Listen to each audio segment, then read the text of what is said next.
Hello everybody, the dojo is now open. I am your sensei Bendo. I'm Meso. I'm Josh. I'm Cheesy. I'm Crystal. And I'm Do. And welcome to NINJAGOCast, where today the season is upon us. Dragons Rising Season 3 Part 1 has released the first 10 episodes of Season 3, and we got a stacked cast here today to talk about it. Thank you guys so much for being here.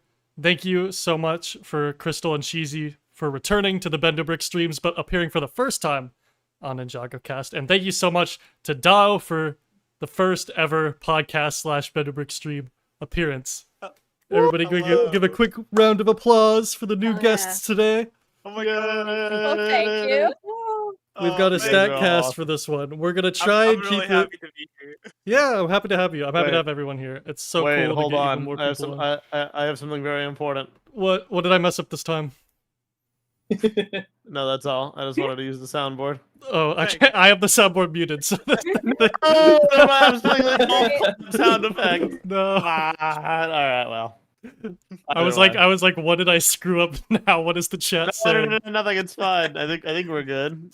Chat, please tell me if everything's good. Tell me if everyone could hear everything, and Everyone's clapping. so make sure I presume didn't we're- forget anything this time. Good. Clap away. This is all still a learning Nice. experience for me, as you can tell. But we're getting through it. We're doing it anyway. To not waste any more time, again, thank you guys so much for being here. Yes, okay. Chat saying it's good. That's awesome. Crystal, you have such like a fancy banner on the stream. It's like everyone else has the emblem. They're like We all do gold and- those. It was from a I think it was from like the Ninjago fights, where different Ninjago people on X, the website formerly known as Twitter, were pitted against each other, and he created all kinds of different profile pictures for us. So that was way back whenever I was on my first Bendo stream, when we Awesome. talked about season I see. 2, part 1. Yes, Very and now it's cool. come full circle. You're back for season 3, part 1. Yes! And yeah, I'm excited to talk about it. We're gonna have. I think I could even just tell from like reading comments and stuff from this stream and like chat. This is gonna be the most divided I think we've been in the Dragons Rising era that you've Let's seen go. for NINJAGOcast. Mhm. So Yeah. I think it's gonna be a lot of fun. I'm personally really excited about it. But first, I do wanna cover something real quickly before we get into the episodes, before we start talking about all the plot and stuff. There have been some stuff going on with Ninjago and copyright and streaming distribution. I just want to like get this stuff out of the way first because it is kind of like a big deal. A lot of people might not even have any clue it's happening. I sure didn't until people like told Yeah, me. I and, didn't like, realize said it. until like a bunch of my videos randomly got blocked worldwide for copyright, which mind you have been videos that have been up for who knows how long, up to 2 years, for some of them, that have been just completely blocked. They were fine before, they weren't monetized, they were like claimed or whatever. Never gotten any like strikes, which I'm still thankful for. But these were videos that were, they fell under fair use and they were completely fine. And now they're completely blocked because apparently what happened is the streaming rights for Ninjago have changed to where it is now going to be streaming on Peacock. I'm assuming exclusively, besides like on YouTube in certain territories still. Like the new Dragons Rising Season 3 Part 1 episodes are just on YouTube, I think, worldwide, at least in the US. I've been able to view them when I haven't been able to view episodes in the past in the US. I don't know how it is Strange. other places. But yeah, basically, streaming rights have changed.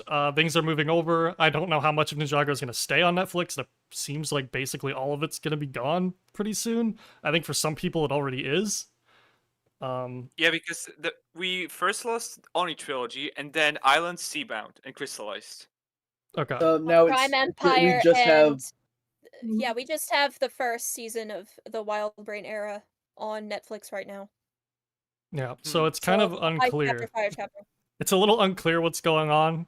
Lego still have, obviously isn't being very, direct I about it. still have Prime Empire and Master of the Mountain. still They have just have it. most of They it. have it filed Yeah. under Secrets of Forbidden Spinjitzu, which is weird. But Yeah. everything really? else is just It's like really always been gone. like that, which is weird. It's like depending on who you ask, everyone has like different things, which is really strange. So I don't know what's going on with that.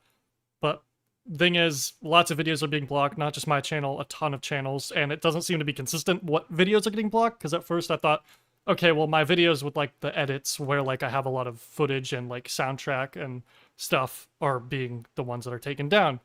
But that's not necessarily the case. It just seems to be kind of randomly picked Ninjago specifically, not any of the Monkey Kid stuff. It's just Ninjago. And some videos I was able to like cut out certain sections, like some of the transitions, and they're fine. Like the Arin video I got back up. Other videos like the Cole video or the Nia video or the Prime Empire video, I'm pretty sure, I haven't been able to restore because I literally cannot cut sections of the video out without it just not being comprehensible to watch.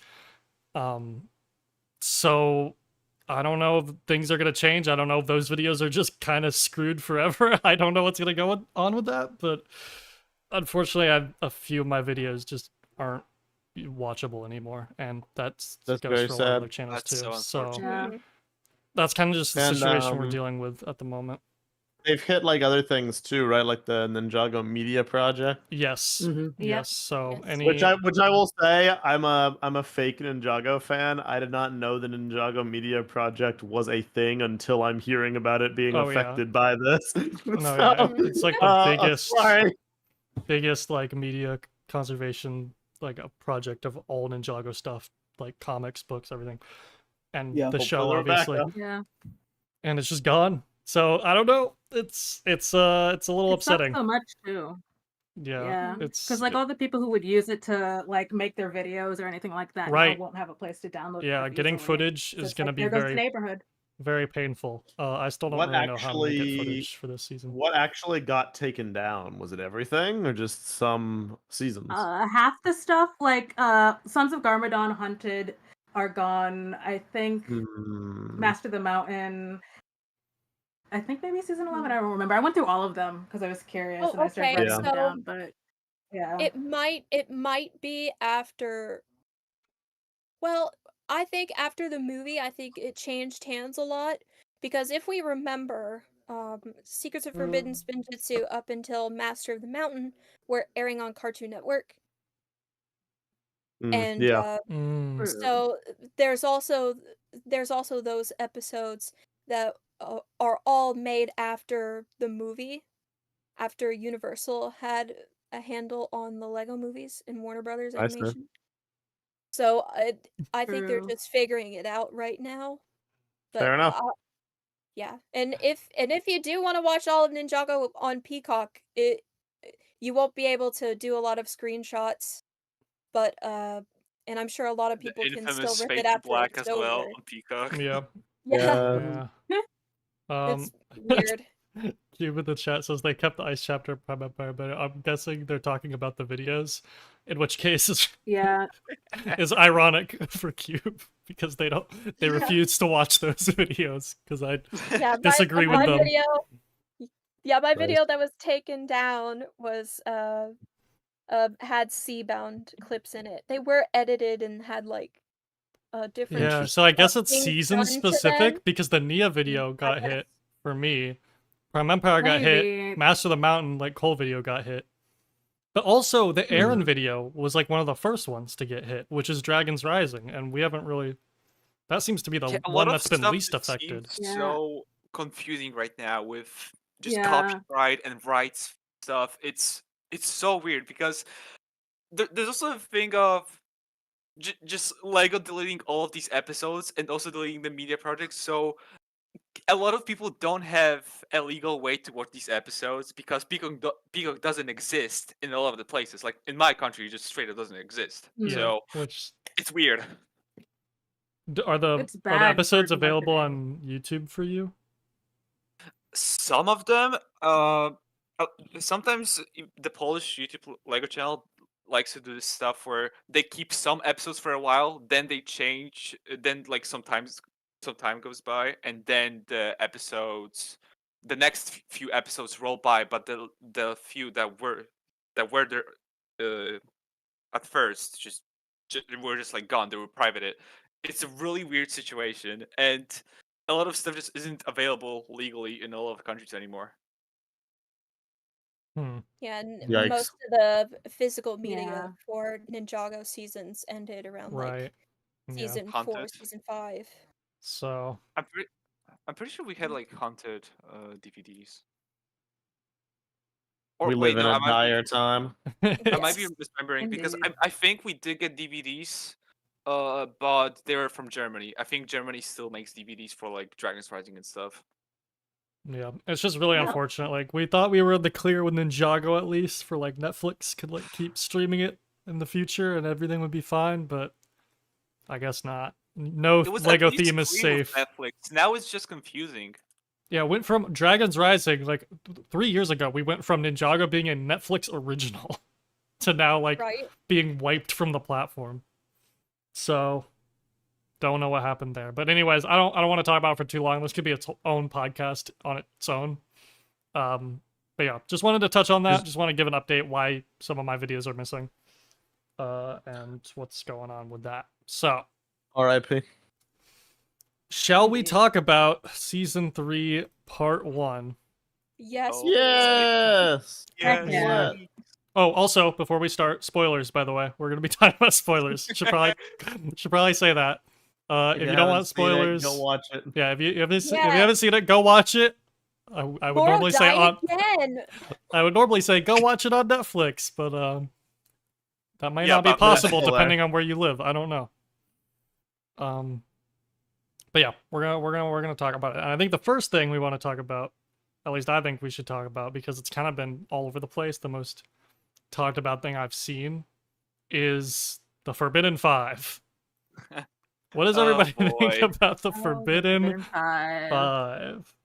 Well, a show of hands who takes the name Forbidden Frauds, It's so real. which has permeated the internet.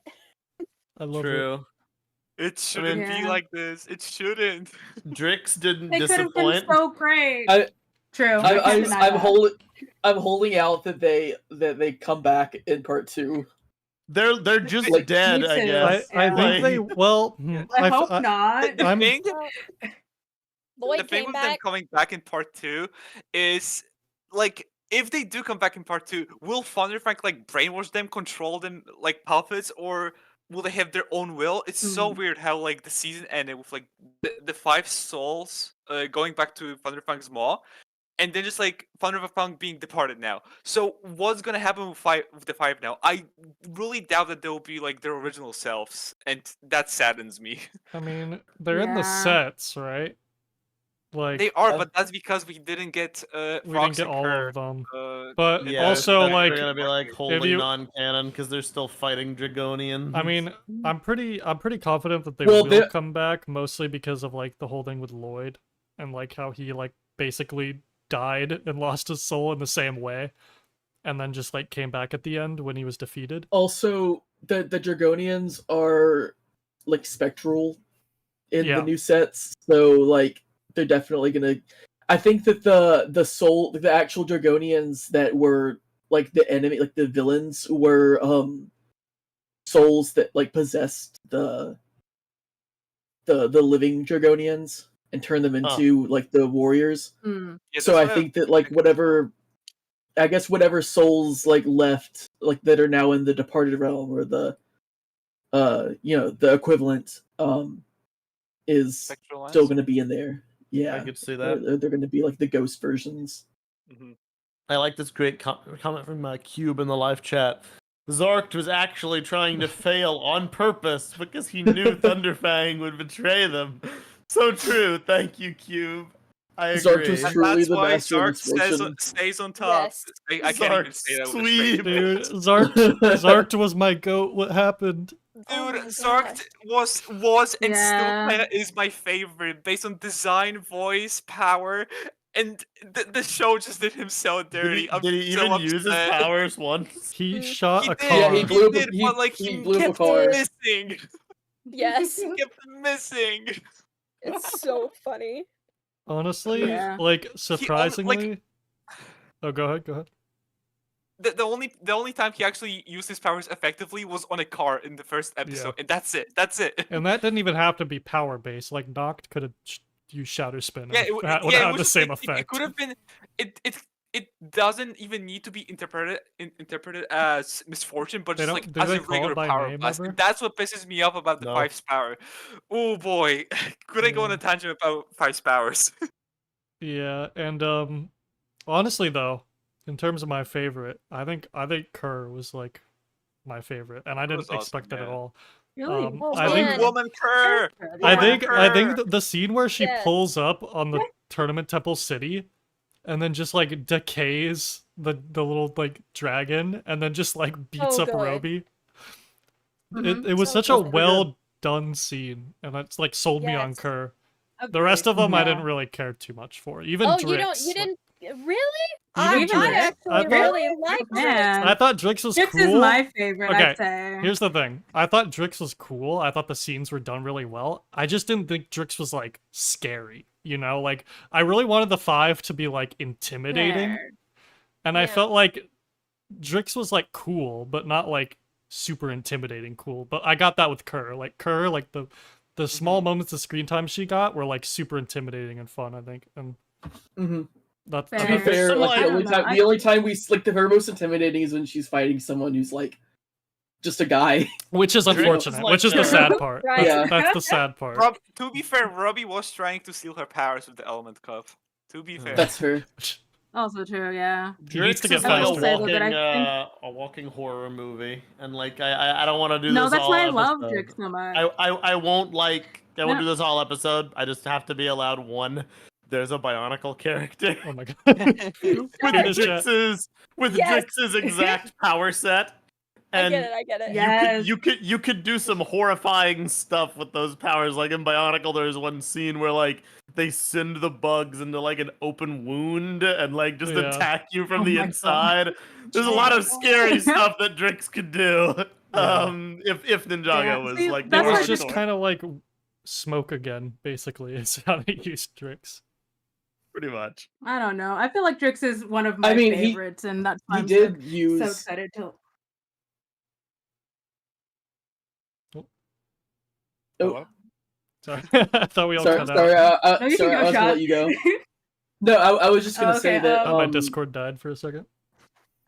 Yeah, me too. And Josh, what were you saying? No, I was just gonna say at least he used his power in a clever way at the end to like signal to the rest That's of the true. Five. You spit out the bug. So Go, my scared. yeah, he spit out the bug. Yes. Indeed. Yeah, I don't know. It But, is kind of like I feel like This is Yeah. this is what happens when we have 6 people on a I podcast. feel like, Yeah. I feel like What's up, sometimes- Susan? I feel like sometimes, whenever we see less of a villain and they look very intimidating, the Ninjago fandom tends to overhype them until we This find is out fair. what the writers do with them, and we end up being disappointed. Oh, Mr. E. Sorry. Oh, well, They're all just Mr. E's. Oh, That's a great they're all example. just mystery. Also, okay, go ahead, Cheesy. Oh, okay. I was gonna say, I feel like that's why Drix is one of my favorites, though, because like out of all of them, he was the one who was able to, or they, I don't know. Some people are saying that maybe they them, which I would love. But anyway, That'd be that's awesome. the reason why they're one Well, of they my would be, favorites they them, because wouldn't they? They're different bugs. yeah, I feel like that. Yeah, Yeah. That's yeah. true. That's funny. But because like there's that potential, and they're like the only one who was able to really stand a chance against the ninja, other than I guess Kurt sort of was against Roby. He did enough, steal I two guess, but prismatic blades. he's not a ninja, so Yeah, Yeah, that's the thing. that's That's the it. thing I will say about Kerr, about my goat, is that she did not really fight any of the ninja, which is unfortunate. yeah. Yes. Yeah. So I could So see the that's why point going. I could I'm see the so best one excited. going to Drix for sure. It's just in my personal opinion.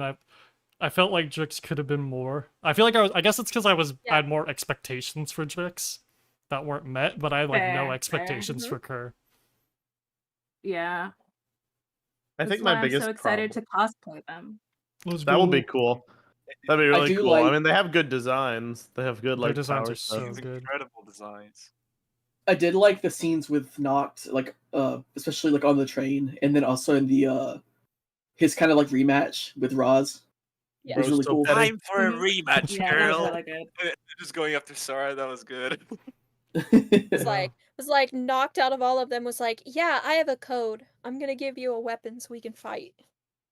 It's like the only That's so shred cool. of personality from like You know what any of really, them. you know what really we bothers did me get about that Brox though? also messing with the ninja at Ninjago. That was fun as well. That was like a glimpse of the Can we- personality from Five. Hmm. I'm gonna go off topic for just a half a second here, Sure. just to talk about how Roz consistently gets May Monkey kitted, and by that I mean every time he's about to have a cool fight, they switch perspective and then come back, and then the fight's over. Yeah, Like, that's bro really was literally about to have a broken. 1v1 with Noct. Yeah, the 1v1 with And I was like, Ras. dude, The we're fact finally that gonna we see didn't Roz it. lock in. We're gonna finally get to watch him actually have a fight. And then they cut away and they cut back and he's on the ground. Like, what happened, guys? Yeah. Like it makes sense, but I would love to see a fight. I would love to see a fight of them. It would have helped for Noct too, Maybe because I one feel like day. Noct kind of, after last season hasn't really It was a very been able poor to do showing much. from most people involved. And here's like ultimately like we can talk about like designs and like fights all day, and I think that all that is worth talking about because sometimes characters can be really cool because of that. They can have an identity like you were saying, Crystal, like the Mr. E thing. But like I just wish the Forbidden Five had like any personality, any kind of interesting story, any kind of Yes, characterization. yes, I agree. Basically at all. I was very surprised to get like nothing. I thought Yeah, maybe there would be something. Not even There Yeah, just I think- wasn't. And there's so much you can do with it. Right. I think another part of it is that I think Roz is going to be the main villain over the course of the series. And mean, he pretty much is. most of the villains that we've had, whether it's Beatrix or the Forbidden Five and even Thunderfang, Blecht. yeah, will just be like Black little God. yeah, it'll just be like little blips while everything else is happening around them. Yeah. True. It's sad too because Ninjago used to be so good at villain teams. Like that used to be like Yeah. you'd watch a Ninjago season, you'd be like, oh yeah, the Sons of Garmadon. They have everyone has a cool personality and like all Or the the Sky Pirates. Yeah, the Sky Yes. Pirates especially. Like you got all these fun personalities bouncing off each other. Mhm. With the Forbidden Definitely. Five, it's just like 5 blank slates, and it's They're just like, evil and they're conquerors and they powers, want quote-unquote. power. and they have Yeah. aura. Like that's Yeah. To about be it. honest, that kind of works for me. Trevor. Like Yeah. unpopular opinion, but that kind of Ah. works for me. As them just like being those forces to be reckoned with. If they those actually- villains just to be If they actually like caused a problem Yeah.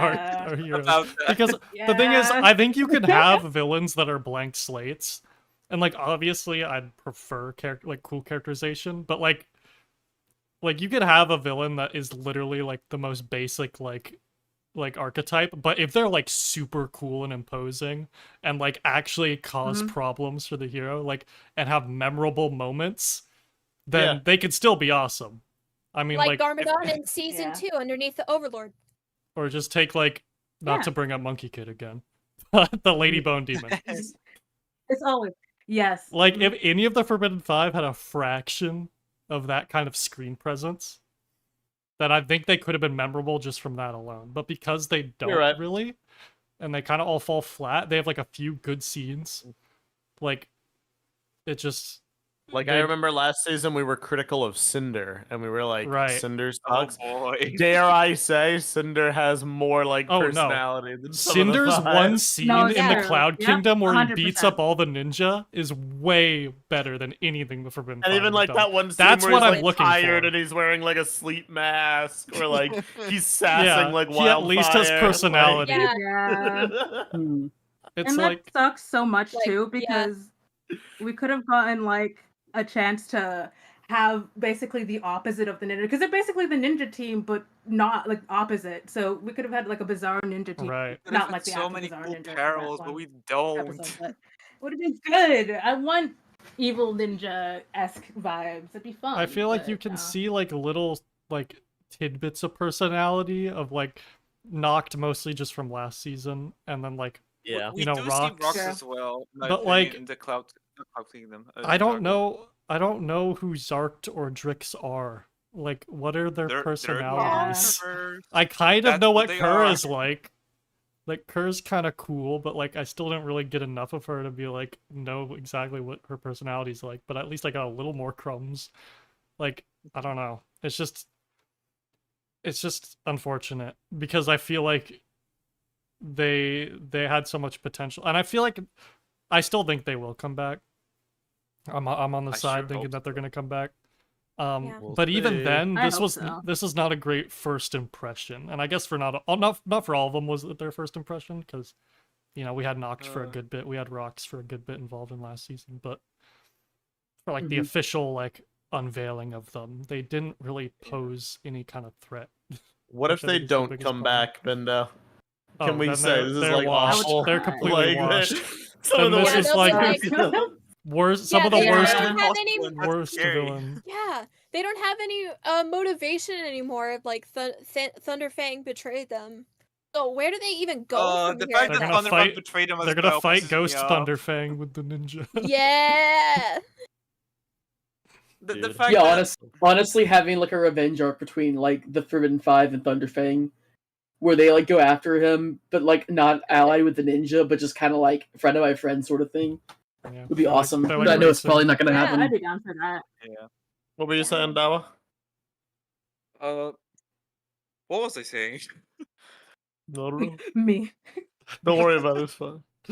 Okay, but while I'm on the topic, I do want to talk about the Five's powers because I feel like there is so misused, and there was so much potential for such interesting powers, but we just didn't get it. I feel like. Mhm. Like whenever Zark was fighting Lloyd, Sora, and Frag, I feel like he could have like shot the plants or the ground so it could like wrap around Lloyd, or like like quicksand could be made out of the ground if you like shot it. Sure. I feel like him missing every single shot in that fight is so embarrassing, and that makes me sad. It really does. Yeah. And I feel like other powers as well. We don't see Rox use fear at all. Apparently, she's a master of fear, Yeah. but the show won't tell you that. The show won't tell you any of the Five powers besides Curse, actually. Yeah, Kerr is the Uh, only one that actually like Kerr and Drix. Yeah. And they didn't even Yeah. say Drix's Yeah. by name, I don't think. Yeah, they did. It's just like kind of apparent what Drix's power is, but like everything else, like we don't see Rox's power, but we do see Nox and Zarg's, but they could just be interpreted as normal power blasts, evil red Yeah. power blasts, and that's Mm. Yeah. that's what really Yeah. angers me because they could have been so much more. I It's feel like generic. Yeah. it's very generic, and I've had this problem with Dragon's Rising. It's not like a major problem I have, but just like a nitpick is that a lot of powers are like regular to normal power blasts, and I just like wish they utilize those cool, unique powers in more special ways. You know? Yeah, And I feel on like it- Mhm. yeah, I just feel like they uh, could have done so much. Sorry for cutting you off. no, you're good. You're good. Okay, I'm just like I feel like it shouldn't be this way. I feel like they could have done so much more. Like when Lloyd grabbed Rox in episode 9, she could have used fear powers on him, or like when Nia, Sora, and Ryu were frozen in Ninjago, she could have used fear powers to just like mess with the ninja a little bit, to paralyze them with her fear powers or whatever, or however they work. And with Ooh, Noct, that would have been and with fun. Noct, I also wish that there's one scene that like angers me with Noct, with him using his powers, and it's him like shooting a power blast onto a mountain to throw multiple rocks into the tornado that the ninja were in. I feel like if his powers were regular to just melee attacks, like brute force, that could have been so much better. And that if brute force actually went through everything, because we do see Noct using his powers on Sora's jet, and it just shakes the vehicle a lot. It doesn't actually break the glass that Sora is in, and that's kind of angers me as well, because I feel like brute force would just like be able to tear through everything. You know, Right. Mhm. that's my tangent for a bit. Sorry. But you're good. I think that like I have a few points. It would be cool if like it would have been cooler if Noct was kind of similar to like the Juggernaut, where like he's just unstoppable. Exactly. He can Yeah. basically just like run through anything and just like, or just you just can't.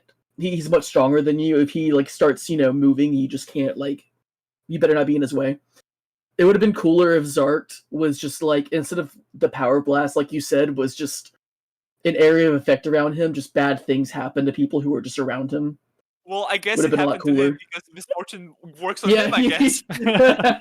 Professor Plastic related to that. Not Brute immune to force- his own power. Brute Force was pretty much just Shatter Spin for when they didn't want to animate Shatter Spin. Literally. Yeah. Yeah, because Doc also did say that he did use his powers at the tournament, but we But they don't didn't name see it the difference for between we whatever don't see the reason. difference between Shadow Spin and Brute Force up until season 3. So we'd never know when he actually used Brute Force in the tournament. I guess he could have used Brute Force on Raz when he actually hit him, and that's why his injuries were so grave.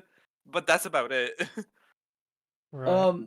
The last thing I wanted to say was it's kind of unfortunate that like the fear scene that we get in last season wasn't rocks, but just like some creature.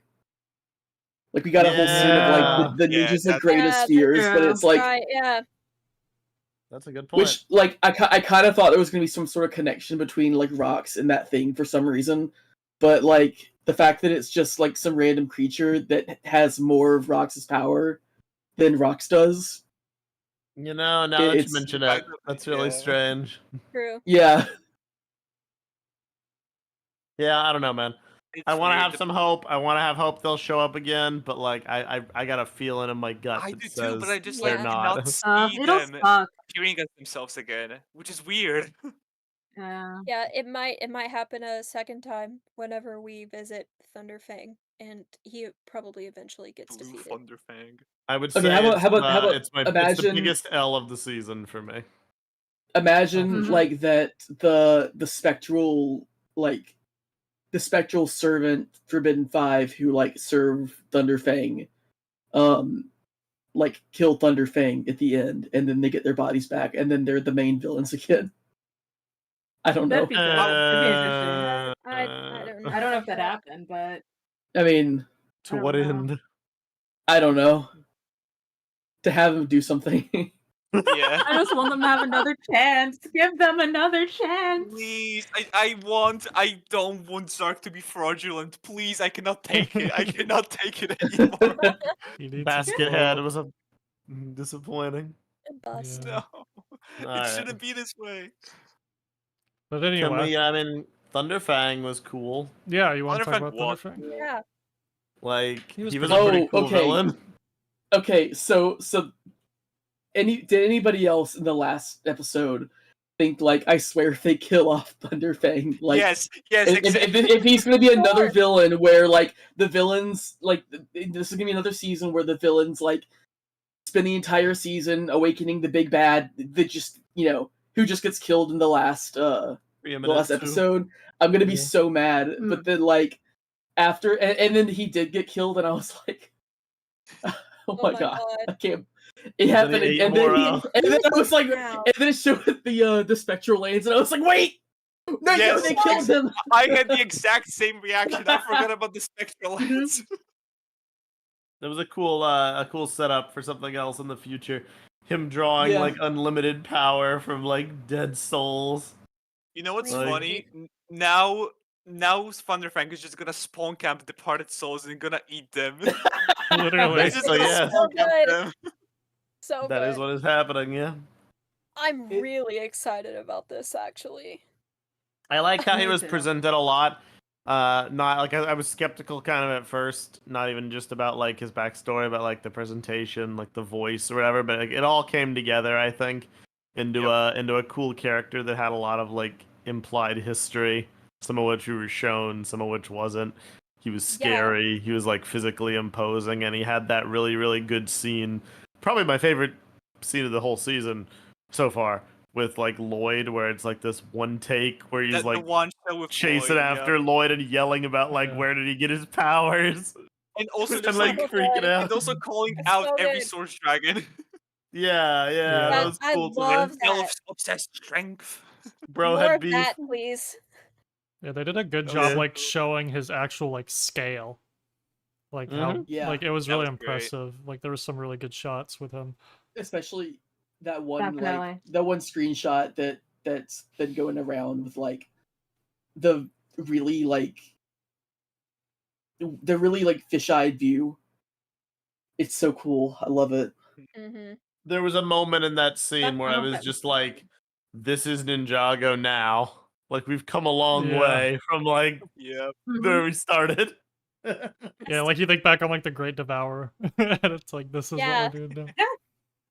Who would have thought after the first like one long take we'd get something like this down the line. Oh yeah.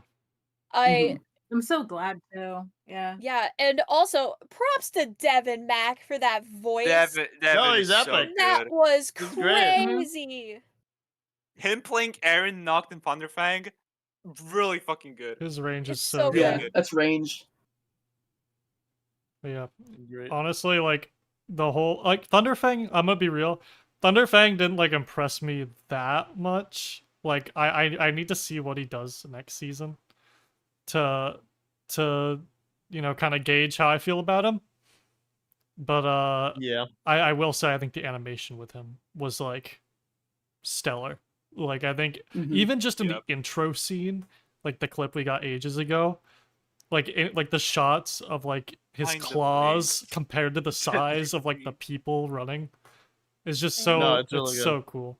It's so cool. That last shot before Morro got sucked into the maw, that of his spectral form over the cliff is easily like one of my favorite shots in all of Ninjago, and how pretty it is. It really is It nice. and it shows that scale. It shows his menace, how menacing he is. It was just a great time. I'm with you there. He was a pleasant surprise. You're right, Bindo, when you say like kind of need to wait and see because we've Mhm. at least with him we know he's coming back. For Yeah, at Five, it's like a least. maybe. We know his That's- story isn't done, so Like I'm not that much more impressed with him than I was with the Forbidden Five, but because I know he's coming back, I'm not as like hard on it, you know. And also he had more Source presence. Dragon, Like he was more Devin Cosmic Frauds. he had more personality and presence than the Forbidden Five too, anyway. So. Oh, definitely. I'm glad that they like Wanna- spent the time setting up like him, the potential for him coming back. Exploring the spectral lands and like how it works and all that kind of stuff. Yeah. yeah. So that like later on it's not like they have, it just comes out of nowhere. It's Yeah. It turned what could have been like a throwaway episode into like relevant setup, Mhm. which was nice. I love me some tight writing. Heck Mhm. yeah. Which, speaking of, what did you guys think of the Morro episode? Oh, I- so good. I don't know, So good. Bindo. I love one of the best episodes of the season. One of the best Okay, Correct. I would episodes. say one of the best episodes of the season if it wasn't for the gaming plot with Kai, Nia, and Wildfire. But that's funny. No, but it was I epic. that plot. That's That endearing. was Okay, fun. okay, Oh my let me God. explain, let me explain, let me Look, explain. Dragon's Listen, I love the slice of life stuff with Kainia and Wildfire. I just wish it amounted to something because in episode 5 there's a scene with all three of them and then Nia going, maybe we could like reroute the signal to find where Jay is. And then they get the note from Robbie, and then that plot just goes nowhere. And that's what I have issue with. I do Yeah. like the moments. I do I do love that agree. Wildfire has experienced gaming. I love that. Oh yeah, and I I think just and wish I it think went somewhere. I think it was fitting in this episode because I think it was like the relief that we kind of needed with Arin and his journey with Morro. Yeah, because they did talk a Yeah. lot about death. Maybe that's why they had like such a lighthearted plot right next to a really death, death-centric right? one. Yeah. Okay, so here's the thing. So like, they have this planned out, right? Imagine if I'm hoping that in the next part, the gaming thing is more relevant to It could be. explaining that Jay is still in there, like, because the fact that he even like, Mhm. the fact that he knows about his high school and all that kind of stuff, his memory isn't fully gone, and I think that they could do something where that whole like subplot isn't relevant in this part, but like the whole, when part 2 comes out, it'll be more relevant, and like as a whole season of 20 episodes, it'll make more It sense. could be Yeah. brought back and make Even if it's definitely not make more relevant sense. anymore, though, I Yeah. still think it was a success because it's delivering like character moments, and where Dragon's Mhm. Oh, yeah, I Rising love- sometimes lacks in plot, it makes up for like it in spades with like character moments. I Yeah. just- I I'm love just the like character. I think I was that's just like what thinking ma- about it though, and I wish like some of the time in the arcade could have been spent like a little bit more on the Forbidden Five because they were agree. in that episode. Yeah. True. I don't Yeah. know. I really like those moments because I did too. I guess character just is one of my favorite things about Ninjago in general. same here. And Yeah. so this season or this part of the season like has a ton of like those fun little character moments and those back and forths and those really good like and I don't know, it just makes me really happy and it might be so high for me in It general. reminds me of how we didn't get them for the longest time, Yeah. and how there's like very Yeah. few times I can think of like Kai and Nia interacting with each other in a way so that's Kai like and Nia were so sibling good in this banter season. that Yes. isn't in hands of Yeah. time. A peak sibling Agreed. fiction. Even just like the animation, like the character acting on them is really fun. Like just really Yeah. well done in Uh, those I scenes. love how like snappy animation is in this season. I love it. It's right up my alley. Yeah, they just Mhm. keep getting better with the animation, I feel like. I will say I feel like there was some moments this season in the action where it seemed a little odd to me, but like for the There most were, but I part, feel like that's it every was season. really solid. Yeah, I feel like there's Mhm. always this less experienced animator who animates, regardless of their skill level, and that's sometimes where you get like a less dynamic scene, but that's fine. That's just like how the industry works. Yeah, I think overall, it's the bar of quality keeps getting higher. Some of the landscape shots in this season were gorgeous. The Mhm. show of Um, spectral lands, ooh, gorgeous. So Yes. going back to like the other part of that episode, what y'all think about the lore stuff? Very with good. it? I thought they I'm had Very, so really happy very with the new good. lore.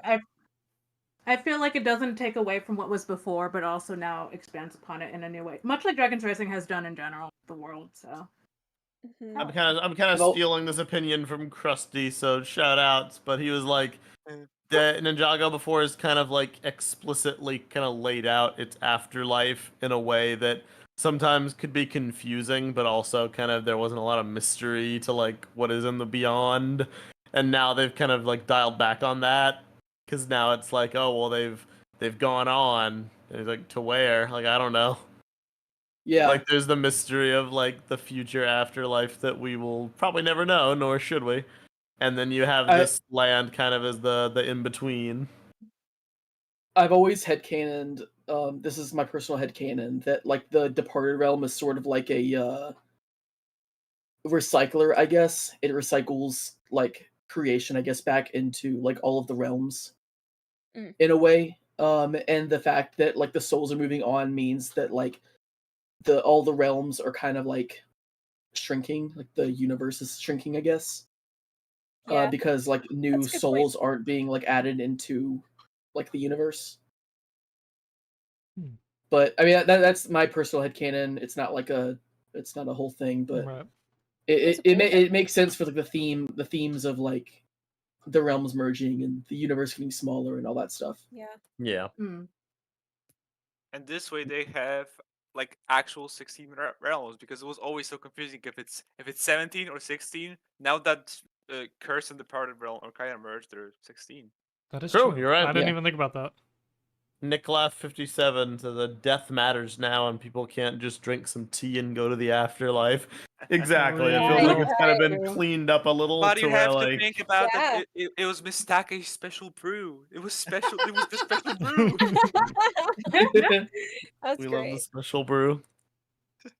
Yeah, no, it was really good. And like Mhm. as for Morro, I don't know. I'm Yes. kind of interested in knowing what you think, Bindo, but I know that kind of bridges into Aaron's thing. So, like, all A I'll little say for bit. Morro is, I thought his appearance was done very well, very tastefully, and didn't overstay its welcome, but was also more than like a quick cameo. Like, it was a meaningful use of established history, and I Mhm. liked it. Yeah, I like that and he also appeared at the end too. And Yep. died. yeah, it he- was like I And think died died. for the fourth time. yeah, and I think Morro and ending up having to be the soul that gets sucked up is even more sad and also terrifying. Yeah, bro, Because Yeah. now there's rough. no one to there's no one to protect any soul that's like any Yeah, no, they're wandering immediately soul in the departed realm. They're immediately going to be sucked up by Thunderfang, probably. Yep. Yeah, True. no, I thought it was So- cool that Morro was like He's kinda like he was the given Grim a Reaper. role. You know, like his Yeah. past actions informed a new role that he had to take on in the And it was a path he Spectral chose for lands. himself, which was Yeah. kind of cool. It did a lot for his character, I think. and the fact that Yeah. he like still considers himself like a ninja, even if like Yeah. you know his It's holding one in of the possession. best He And didn't. the way he things. was saying that betraying Master Wu was his biggest regret, and that he was right, and just that's good. It's good. So Yeah, it so hits so much hard. Yeah. Yeah, so like much validation for Morro people. Especially me. I really Morro is really nostalgic for me. So that whole storyline was very meaningful, and I think it says a lot about those moments in Dragon's Rising altogether, where all of their choices are informed by past mistakes and the things that they're trying to make up for. And I really like that about this show. It I does, agree. does a good job. Wholeheartedly. Dog did once say that if there's a reason to bring back a character, they will do it, and I feel like Moro totally justifies his inclusion in Dragon's Rising. He was done spectacularly. Now I will say this.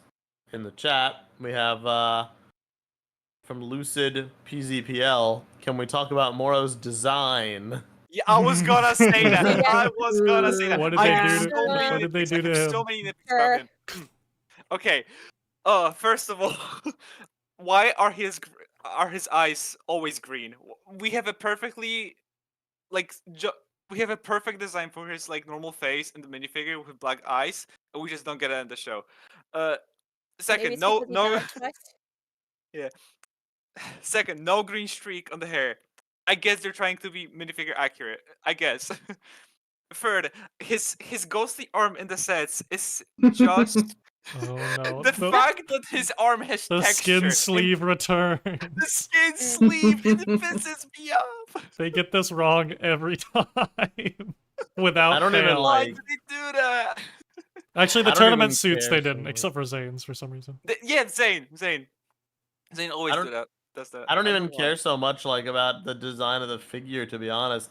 I just think he's like not like rendered or lit that well in the it's show. just the show Oh no, version. agree. It looks He's like not PS2 transparent, which graphics, makes it straight up. really weird. It's a very rare Dragon's Rising visual L, like very rare. Yeah, Um, especially It's when like they did close it. Like to much. he looked fine Well. in season 5, and that was like Yeah. what, like It's how many because years ago? Yeah. he was like transparent there and not as Yeah. glowy, I guess. Yeah, it reminds me of like the Wu like spirit in back in like Dragon's Rising season Yeah. 1, Part Yeah. 1. Except not Poorly quite as rendered bad, Wu. but still Yes, like too. on in that. It also range. gives. Yeah, at least some translucence. It wasn't like completely distracting. Like it didn't completely pull me out of it, but Oh, yeah, it absolutely. was definitely. I a also tad do wonder why they strange. remodeled the like the show model for the Legacy Skulkin armor, because Mora has a new model for it, Tyr has a new model for it, but they already had that model of those shoulder pads with the wolf mask warrior. So I don't know why they didn't reuse Just that for model. fun. Just for fun, just for work. But yeah, I think Morro was done really well. I like that he was given a role. I was worried that his thing with Aaron was going to be like way too ham-fisted. Like I guess I wasn't fact really that- all too worried about him like interacting with Morro, other than like I was just hoping it wouldn't be just like a blatant like, hey, this is what happened to me, and then Aaron's like, oh, okay, so I'm just not going to make that mistake. Like they didn't do that. They more so had it be more vague Their and more interactions open were and more really like well handled. it didn't make Aaron go, oh, your master was Wu? Okay, I'm cool with Wu now. Exactly. Yeah. Like he still Hmm. doesn't like Wu. Like I'm glad that like Right. it informed like a little bit in him, and it gave him like it planted seeds, but it didn't like completely. It didn't complete like Yeah. any part of his arc. Aaron Yeah. still has to do that himself. He still has to come to Because these when conclusions on his when own. Mora mentioned Wu, Aaron just goes, but he's dead. Yeah, I do that's wish it. Aaron had more of a reaction to that. I will say, I think it would have been more interesting if we saw like how Aaron feels about that. Like he doesn't like. I mean, he still like is fine with the ninja, so I guess like he wouldn't be mad at Morro, but I feel like he'd be more surprised. He'd be like, "Oh," and like I don't really like that guy, but sure, I'll let him know. We also think know it's from this that Wu wasn't dead. Yes. Well, you True. know, I kind of already figured that. Yeah, only He's because- not like he's not like a typical ghost, I guess. Or But like now a we have to spirit. figure out what kind of Expecting. like spirit form He is definitely he. isn't, He's like, not a ghost. 100% departed, but there's something up with him. Yeah. Like he's definitely not. I feel like he's not dead, but he's not necessarily living either. Yeah. If that makes any sense. I was always like the number one like Wu should just die guy, but like all I meant by that was he needed to vacate the screen presence so Lloyd could get the Mhm. focus. That's Right. happened no matter what. So I'm not really fussed if Wu like comes back one day. He just should like go retire happily and like do his tea shop when he comes back. Yeah, I think Wu's you gonna be know? like one of the Yeah. final characters to come back with Dragons Rising because they've been slowly building the team back, and it seems like, you know, season one's goal was to get like Kai and Nia and Lloyd, you know, that main like that trio back together, and then Zane there too. Well, they have and some then, work to do because it won't in mean part two. anything unless we get Misako back. Oh right. Yeah, oh, sure. No, she's having trouble because now there's more land. She has to do more hours for the Explorers Club. Right. Yeah, they did mention the Yeah. Explorers Club this season, so maybe Yeah, she's so I there. guess they're still doing stuff. But yeah, this season 2, you know, we got. I guess season 2 we didn't really get anyone back. But now with season 3, We got Cole later. Cole came back. yeah, and Cole he is was, season 1 part he was 2. there for most of it. Yeah. But now it seems like this season's getting back into the groove and reintroducing old characters, including Pixel. I've been Oh, waiting for I was gonna this. say Dareth. Yep. Oh my god. Yeah, Dareth. Everyone was waiting for Dareth. Easy, how did you like I- Pixel? Yes. I am so happy that Pixel is back. You guys do not understand. Pixel is in the top echelons of my favorite characters. There's Bentho, there's Vanya, and yes, I love me some Horizon shipping. And then there's Pixel, and then I guess Mara's my favorite villain. But like, suffice to say is, she was done so good, guys. I am so happy. All the small, cute little moments between her and Zane were amazing too. But she finally, I mean, I feel like she's gotten to fight before-ish, but like that awesome fight in episode 4. Yeah, episode 4. God, my brain is braining. But it's so cool to just really get to see her kick butt, basically, and get to see her and Zane back to back doing their thing. It is She Chef's kiss. obliterated Zarek. Dude, she popped Oh off my in like gosh. every single fight. She To was be a part fair, of. is that because Zark sucks or is because Pixel is just so good? Pixel is also just so good. I feel like it doesn't look that way anyway. No, because the thing is, Pixel did not have to disrespect him as much as she did, but she went the extra mile. I mean, she and her Samurai X-Mech took on the eminent, the preeminent, all by Oh my God. herself Yeah. in a Mhm. mech. You know, dude, I was I like, think oh, that Nia splashed some water on her. Nah, she's been fighting her in the streets. the Wild Brain animators just love Pixel because, like, I remember even in like Yes. Crystallized, she got like the coolest, like, some of the Yep. coolest scenes. Like, Unironically, Yes. Pixel might be the best character in Crystallized. no, she definitely is. Yes, Also, very really Yep. quickly, we So got 2 useful. super chats. One from Monerb saying, "I think Wu is split between each monastery because every time they activate a portal gate, his ghost gets more defined. He Really? got more of his hat and a That's beard." interesting. And then World of Cars Entertainment says, "Shouldn't Aaron know who Morro is being a super fan?" Was Aaron Sure. even born yet? I don't know. But it's lore, though. I feel like It people is would lore, know but generally like about it, the right? ninja fought a I lot mean, of people. So True. But that is a I'm good gonna point. bring That is a up- good point. I'm Thank you gonna- guys so much for the I'm- super chats, by the way. You guys are awesome. I'm gonna bring up Day of the Departed, unfortunately, and talk about the Hall of Villains. True. Yeah. So Oh, that's they're right. popular enough that there would be a whole wing in the Ninjago Museum in Ninjago City to, uh, have histories and what the villains were. So, Yeah. Good point. yeah, it's pretty, Yeah, come on, Aaron, do your research. yeah. Big fan. And is crazy. those fan boards exist. They have like Ninjago fan club thingies that Yeah, happen there's in no universe. way. So, That is yeah. a good point. That is a good. I never thought about that. Aaron should Do know you who think they kept the Morro is. Hallability though after David the Departed, or do you think they kind of like I mean, they probably shut it down realized that to was a be realistic. Yeah. But like, Yeah. still, They were taking it down at the start of season 7, though, right? that is true. Either that or they were. Yeah, because they were getting. Yeah, because the true? whole But like, start was how cleaning up the long museum. did those two things take? Like, I don't how long ago know. those But I don't. two, I don't think Aaron still wouldn't have been installments? born yet, would he? I No, don't he- know. well, I feel like I mean, he's Timeline's like weird. really young child. 7 We'll or never know the 10, and timeline. like, yeah, I don't know. Like, I No, could buy it. Weird. I'm pretty Four. sure that from like he probably would have been born then because it hasn't really been that long I guess so. between. Yeah. And all the plushies that they had in the show of Lloyd was It was like one the of the OG early Lloyd. It was like his first OG suit. Lloyd. That was really Yeah, cool. exactly. It was like 1-to-1 ZX Lloyd, and that made me so Yeah. happy. Yeah, it's Can't so get cool. that minifig anymore, but the plush is in universe.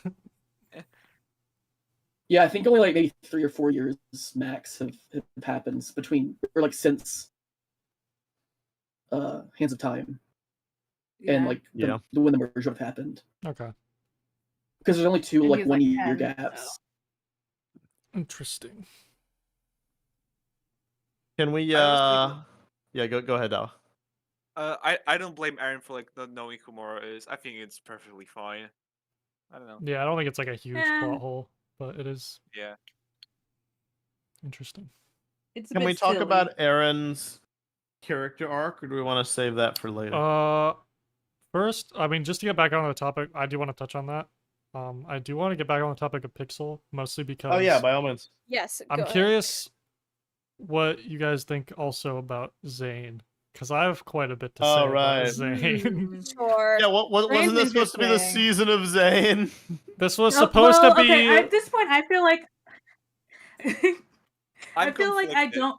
I don't take too much credence in the season of a ninja anymore because we aren't going to get focus seasons anymore, and I've come to terms with that. I like a good focus season, but it's fine. I don't mind. So I don't know. I feel like he got enough stuff, I guess, and I don't know.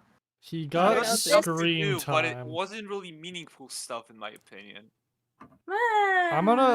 I feel like I have a really hot take about Zane. Bro I got want to hear the stole. take. Take I about wanna Zane. say this might even become a video at some point. I Okay. think that the what was it called? The Great Zane Robbery. I Mhm. think The I think that single episode might honestly just be like the biggest encapsulation of everything wrong with like modern Zane. I think it literally might have examples for like everything in it. In what You're in what Sure. manner? Yeah. I And will I- say, whenever I heard Zane's sacrifice theme, I like cringed. It literally oh, hits yeah. every. It literally. Okay. It starts off with like blatant mischaracterization with like the whole bird dancing line that people have already Oh my dug into God. on Twitter. Yeah. And then it goes into like him, like the whole robot gimmick with him downloading everyone's voices, and then like the whole like over reliant on the whole Pixane thing, and then And then it the does the whole sacrifice fake out thing. death thing. It literally has everything in one Yeah. episode that like people They really complain have about like with Zane. flanderized the sacrifice music. Dude, Yeah. this whole That's so episode, sad. I think, like, I love Pixel, but I think it might be my least favorite episode in the season, just because, like, there's no other Dragons Rising, like, episode to me that, like, shows a clear misunderstanding for one of its main characters. Because I feel Yeah, like and it's- Ninjago, like, past Crystallized has gotten so much better about understanding its characters, but Zane is just the blind spot. Like, they just don't get Damn. it. Like, I Mm. don't understand. It's unfortunate. I will make the counter though. I feel like I do very much agree with the whole the bird thing because yes, that is a very blatant mischaracterization and a misunderstanding of the lesson of that episode. Yeah. But I will say that I don't know, the funny voices thing I felt was less just I am robot, I am Zane kind of vibes, and more so him trying to make her laugh. And so I just thought it was cute more so than anything else. That's fair. I think Um, I think he's more comfortable in doing those things around Pixel. It falls in line with the Yeah, whole I like really- Detective Zane thing, where it's like I don't take issue with it. Like I think it's funny and I think it's good Yes. and it's like fun characterization, but it like how much do they lean into it until it becomes like Ninjago movie Zane cut level, you know? Yeah. Oh, true. yeah, that's yeah. fair. It's a slippery slope. It's yeah. And then it's, like yeah. Go ahead.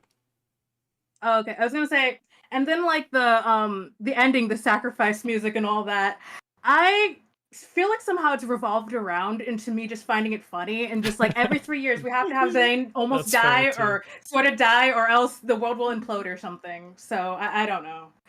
It's just The like show, I'd rather like- have something cool and like meaningful for him rather than them just recycling the same thing over and over. They and don't I- know over. what else yeah. to do. Recycling They the have no Yeah. recycling idea the what to same do with them. jokes, recycling the same plot points, Yeah. recycling. He has If they he wanted has to- they wanted to nothing make aside Zane- from what he has become. the That's best they can do that is part. literally tell the audience through dialogue. Oh yeah, don't worry guys, Zane has emotion. Like here's the thing, Wow, right? Here's yeah. the thing. Dragon's Rising is great, and the characters are written really well for the most part. But let's be totally honest. It's not like they've really solved a lot of the character writing issues. They've just put the characters in interesting situations, so we don't really think about it True. anymore. Cole, That's for true. instance, a lot of people used to criticize Cole. No one criticizes Cole anymore. Has Cole like changed as a character? Not really. He just has cool interactions. He has a new family. He's got Geo. He's got like the Finders. He's got Bonzel. We see him in a different situation, so we get to see like different shades of him come out. But it's not like Cole's had like a crazy arc in Dragon's Rising. It's the same with Kai. Kai is the same as Kai has always been. We just see him interact a lot with Wildfire, so we get to see like a new shade of him, and we get to see like him interact with Nia. It's not like we are getting a crazy Kai character arc at all. With True. Zane, they need to find somebody new for Zane to have a cool dynamic with, and there's nobody. Yeah. They've just gone back to Pixel. Bringing back We had Pixel Which is doesn't great. work in that We had I love regard. Pixel. Yeah. I love Pixane. No disrespect, but like they need like some kind of mentorship or like new friendship. Like have him be buddies with Frack or something. Like anything at all. I Also, don't know. real quick, You super know. chat from Superfan Go. He's livelier than he's been in a while, but he dies again with the overused theme, and he gets turned into a monstrosity. It's tragic. It's Actually, not okay, I about did think the- I did think the Big Zane was kind of cool. Man. Big Their Zane was idea a of an little arc cool. for Zane is just making him a Bionicle. Okay, I And- will say this: if they wanted to make Big Zane like appear in a show, I feel like they could have done without the Zane sacrifice theme and him dying for the billionth time. I feel like Oh they yeah, could that have wasn't done without needed it. for that to happen. Yeah, exactly. I And it do just find kind of it, like- happens off screen. Yeah, I do find it charming how his new body is like made out of like scraps and like loot that Rapton that Rapton took and whatever. Yeah. Redent's pointed out in the chat that like Frohickey and Zane have a decent dynamic, TBH, and I agree. Yeah, I do true. like their stuff from the past. It's just that because Frohickey's like a side character, he's not like a main focus. We don't really get much of that, Yeah, and we really it's don't. very limited in what it can do. It's really just for like comic relief. But I like it when it's there. And it's also Yeah. this, and which is really disappointing to me because this is also the same show way back in season 1, whenever they had that Zane lookalike competition, and they were deconstructing all of the things that the fandom had problems with Zane, but then they end up doing then it anyway 2 seasons yeah. later. Yeah. It Yeah. means they know, but they're doing it. What? I don't know. It's weird. It's one of the only cases where I feel like they just don't understand, They just don't who get the it, character is. unfortunately. and I don't, and Or they I'm just not don't know gonna, what to do next. and I like, I don't think any writers past like, like Dan and Kevin Hagman truly have have got it, you know? Like I don't necessarily blame them because Zane is a weird character. He's a very if you actually look at it, like he's a weirdly oddly complicated character, especially within those first 4 seasons of Ninjago. They did a lot of legwork to like really test who Zane is. And I could understand why a character like that would be really difficult to like nail. But I think Messo's right. I think he really just needs a new dynamic. That's There's how they're obviously getting a lot of like gold is with that. there's certain things they do need to like change. Like again, like the line with like the bird and everything, kind of, you know, is one of those things where it's like, you know, I'd rather like, you know, if they kind of went back and looked at what the episode really was about, and then kind of use that to leverage future stuff, then that would make me feel more confident in the character. But like, I don't think we're really asking for like a whole new Zane character arc, because it's Yeah. like we don't really need character arcs for the old ninja anymore. Like the just show asking is him to about be the new I think- characters. I just want him Because to be like, I just want something new and fun and interesting for him that doesn't completely like go against who his character is supposed to be. Okay, I really Agreed. like this super chat by World of Cars Entertainment. I did like Zane's short dynamic with Sora and the pies. Yeah, that was hilarious. yeah. That was pretty Mhm. fun. That was But- funny. That was a fun But scene. was I really will, funny. yeah, and I will be critical about this though. It was like we're not. I don't think we're talking about dynamics in a sense of what would garner like the most comedy or the most laughs or a Right. No. memorable scene. But what we're talking about is something like Nia and Sora going through and Sora going through her arc, Yeah, feeding that's a great into example. Gio's character arc, which feeds into Mhm. Cole's, which feeds into Cole's even more with Nia whenever he goes off to see what the Earth is screaming at him for, which we haven't heard LOL. about yet. Still don't know. But Hope we'll find out soon. yeah, I just want Zane to have some sort of thing inside him that makes other characters look up to him and go through their character arcs as well. He needs like And I Mhm. think that's he needs what to have it's an missing. impact on somebody Yeah, an impact that relates on to someone. him, like his struggles that he went through early on. Yep. And part of me worries that with that line earlier, like if they don't understand what the message was of those initial arcs, do I trust them to be able to do that properly? That's what I'm kind of worried about, if Yeah. they even try. And Zero. Zero then you don't jumps. get like. Go ahead, Cheesy.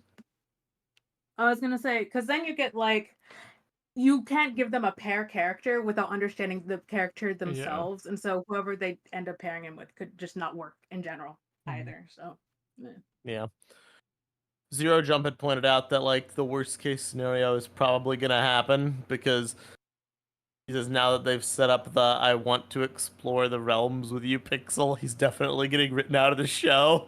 And like oh my Uh, god, oh no! I don't think he's getting written out in the sense that we'll never see him again. I do Or like absolutely Cole think written he out. will be benched for a season because that's what they Yeah. are He doing. did move Cole this part. Yeah. And like Which they I'm have a They tie honestly- pick a last ninja season. to bench and then they move on. I'm okay with that. I'd honestly rather they do that than just keep trying and failing. I do want to say one thing though. That's sad Uh, though. Zane I mean, does- it doesn't have to be like like we've had so many it sucks because Zane's been mischaracterized and mishandled for so long. That's like we've been waiting for him to get better and he hasn't. So in that sense, like writing him out of the show at this point would be kind of upsetting without him getting full closure. But at the same time, I would genuinely just rather see them keep trying with the new characters and the new stuff they got going on than keep trying with Zane when it obviously just might not end up working. Hmm. What were you Zane saying, does. Dawa? Yeah, Zane does say though that he would have to like investigate why the cocoon thing with him and Pixel has happened to only That's them. true. He does say that in Yeah. episode 4, so maybe there's still something for Zane, but And I don't also, know. when we say written I'm out, glad like they addressed that. I feel like when it comes to Dragon's Rising, like it's kind of the example of Cole this set of episodes. Like, yeah, they disappear for a few episodes, but it's not like they're gone forever, and they still Yeah, are shown to be living in the Yeah. world, and they can always come back for another season. And I think that Cole and Zane are the two characters in the main team who definitely have a connection with who they are and aren't afraid to show it.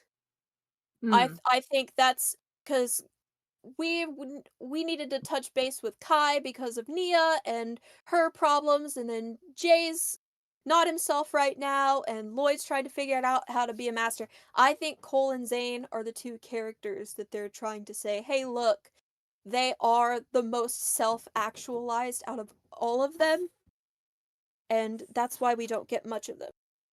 Good point. True. There's nothing more I you can can see do that. with them. They made it. Yeah. I mean, the hard part with Zane, like I mentioned earlier, is the first seasons of Ninjago did a lot to like Yeah. build him up, and like ever since then, it's basically just been, you know, them not really knowing what to do with the guy. Ice Emperor was the greatest idea for him, and it was completely mishandled. Yeah. Yeah, Yeah. they fumbled the bag. It They was had really a some really things cool there. idea because it played on the robot angle, but not for like comedic effect. Yeah, like and, took like, it seriously. for drama. And For it was those like, interested in an actual exploration of that, you can read my We get fanfiction, facts, Recrystallized. Custom and so Yeah. true. Which I'm surprised I haven't good. advertised that on the podcast yet. but- Why so I keep haven't you? You forgetting. put a lot I of don't work know. into that. I keep It's so forgetting about good. it. I made a whole. It's because my mind is blocking it out because it took me too long, and I don't want to Me think about too. crystallized anymore. Oh, But, yes, um, the Good. season that shall not be named. Yeah, if you guys want to see my take on Zane, you can read Recrystallized on AO3. I have links to it in my community tab. And I'm Read It's it, a it's really really good story. Anyways, What next? we should probably move on. Do we want to talk about? Let's just talk about Arin and Ras at this point, and then we can Okay. discuss tidbits afterwards. I guess. Do we want to touch on Jay first, real quick? No, quick. because Jay, we're gonna talk a lot more about Jay. I feel than we are about Arin and Ras. Okay, that's 'Cause- fair. Because I feel like we the thing TLDR Arin and Ras is good, pretty much. the thing Yeah. with Arin and I Ras agree. is True. it's still a work in progress. That so is I don't also wanna, Yes. true. I don't want to And it's jump the work in gun too progress much. In a sense that Yeah. we get Sora now. I don't Ross have is I don't the have a overarching ton. villain of this show. I don't have a ton to say that I didn't have to say at the end of last season, except I am gonna. I've tamped down on my expectations somewhat because I remember even our last episode. I forget how we mentioned it, but I was responding to people going like, you know, the evil Arin arc, evil Arin. I was like, guys, we're not getting evil Arin. They're Right. not doing evil Arin. It's very clear now they're not doing evil Arin. Yeah. He Yeah, he even saves the though- day at the end because of his kindness and compassion. but We're not His doing evil. Spinjitzu has Shatter Spin in it. That's true. That's Did true. you notice that? I did notice that, and it was Well, cool. Oh my gosh! And he I didn't think- even need it. He didn't even need to know anything about Shatterspin. It's just If that anger and that anything, hatred. If anything, they're probably gonna do a thing where like he's able to balance like the dark and the light. He's gonna become the ninja of balance. No, I don't know about that, but like Oh, you know what I mean. Like he's gonna realize that like you can't fight completely one way or one or the other way. Sometimes people to achieve success, they have to like embrace both sides Basically of what themselves. Oni That would be Lloyd really should have nuanced, been. though. I Yeah, think Yeah. it I would. really like that. I really this has been my headcanon and kind of my hope since since Jay knows that Aaron's parents are alive. Crazy. Lied to him the whole time. That was epic. That was awesome. Uh, I think that Aaron and Jay's storyline should converge because of they have I I just really like the idea of Jay having a parallel with Aaron on missing parents and Ooh. and that connection of Jay realizing, oh, he doesn't need those memories and he doesn't need those things, and that's what eventually brings him back to the team. And I hope Jay and Aaron's storylines converge in that way, that he has You a know, hand That'd be in it. cool. If they do that, I would be really happy, actually. I would clap. So I'm down for that. Yeah. Now I will say one thing, Crystal. You've mentioned that you think the angle they're going is that like Ras is the overarching main villain. I don't agree.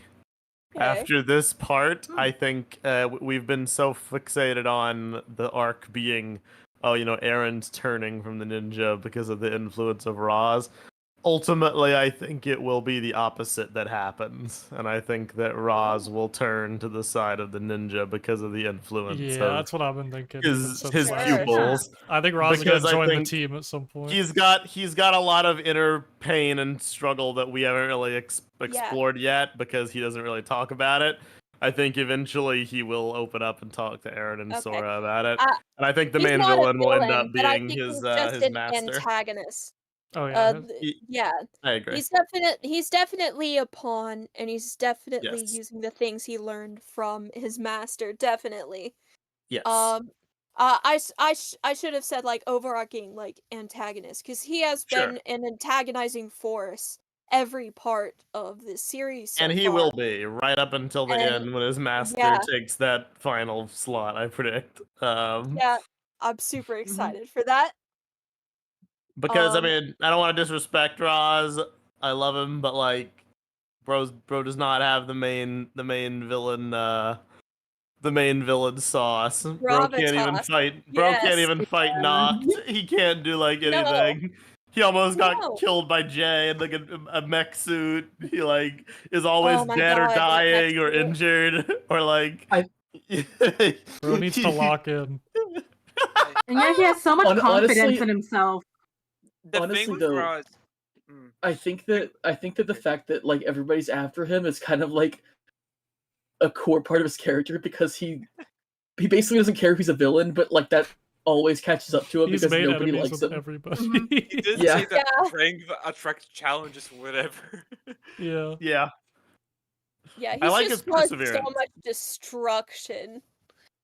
He's got a lot of aura. I just don't know like. He needs yeah, to Yeah. learn to like not like like ruin every chance at companionship. Yeah, manipulating the tournament of elements, killing the sovereign and the daughter I of think- said sovereign of an entire kingdom, uh, lying to a little kid, saying his parents are dead, The so thing I that love is he can Okay. have he someone just cure he him, fully like- admits to all of that too. He's just like, yes, Aaron, That's Could I've I, done could I say something? Could I say something about the thing that Raz quote unquote lies to Aaron about his parents? Yeah, being go dead? Oh, for go it. ahead. I genuinely think that Raz is sure that his parents are dead and not actually alive. I like agree. Jason says. Yeah, I also was gonna bring that up too. Yeah, because whenever we see Raz and Aaron arrive at the place with the gravestones, Raz genuinely looks sour, like sourful. How do you say that?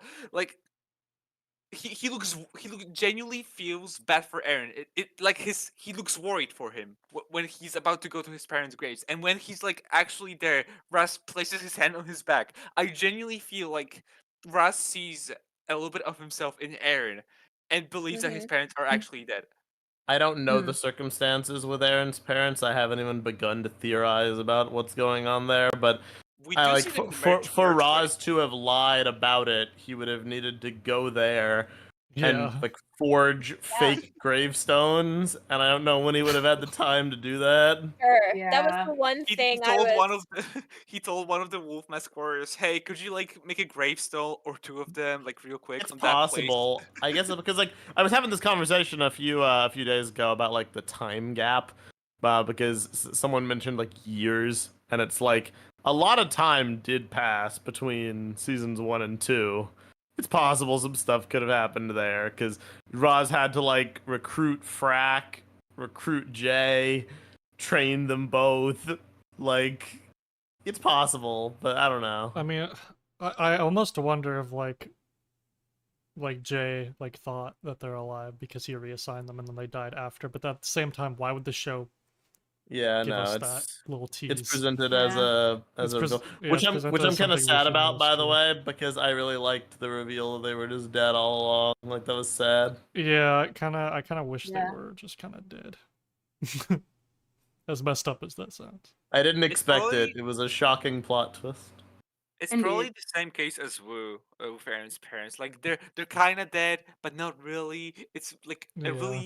they're in a really weird limbo, in my Like opinion. they finally described like what the whole deal with the departed realm is with the Yeah. spectral lands, but now we still have Yeah. the I mystery do- of like there's still this kind of third form of dying apparently that we don't know the deal with. Super death. I'd be glad if they brought that in with like Aaron's parents though, and had that connect there though, because then it makes that feel a We bit do more. see them in a merge quake or Yeah, whatever. way back in season 1. Maybe it's just a merch thing. Who knows?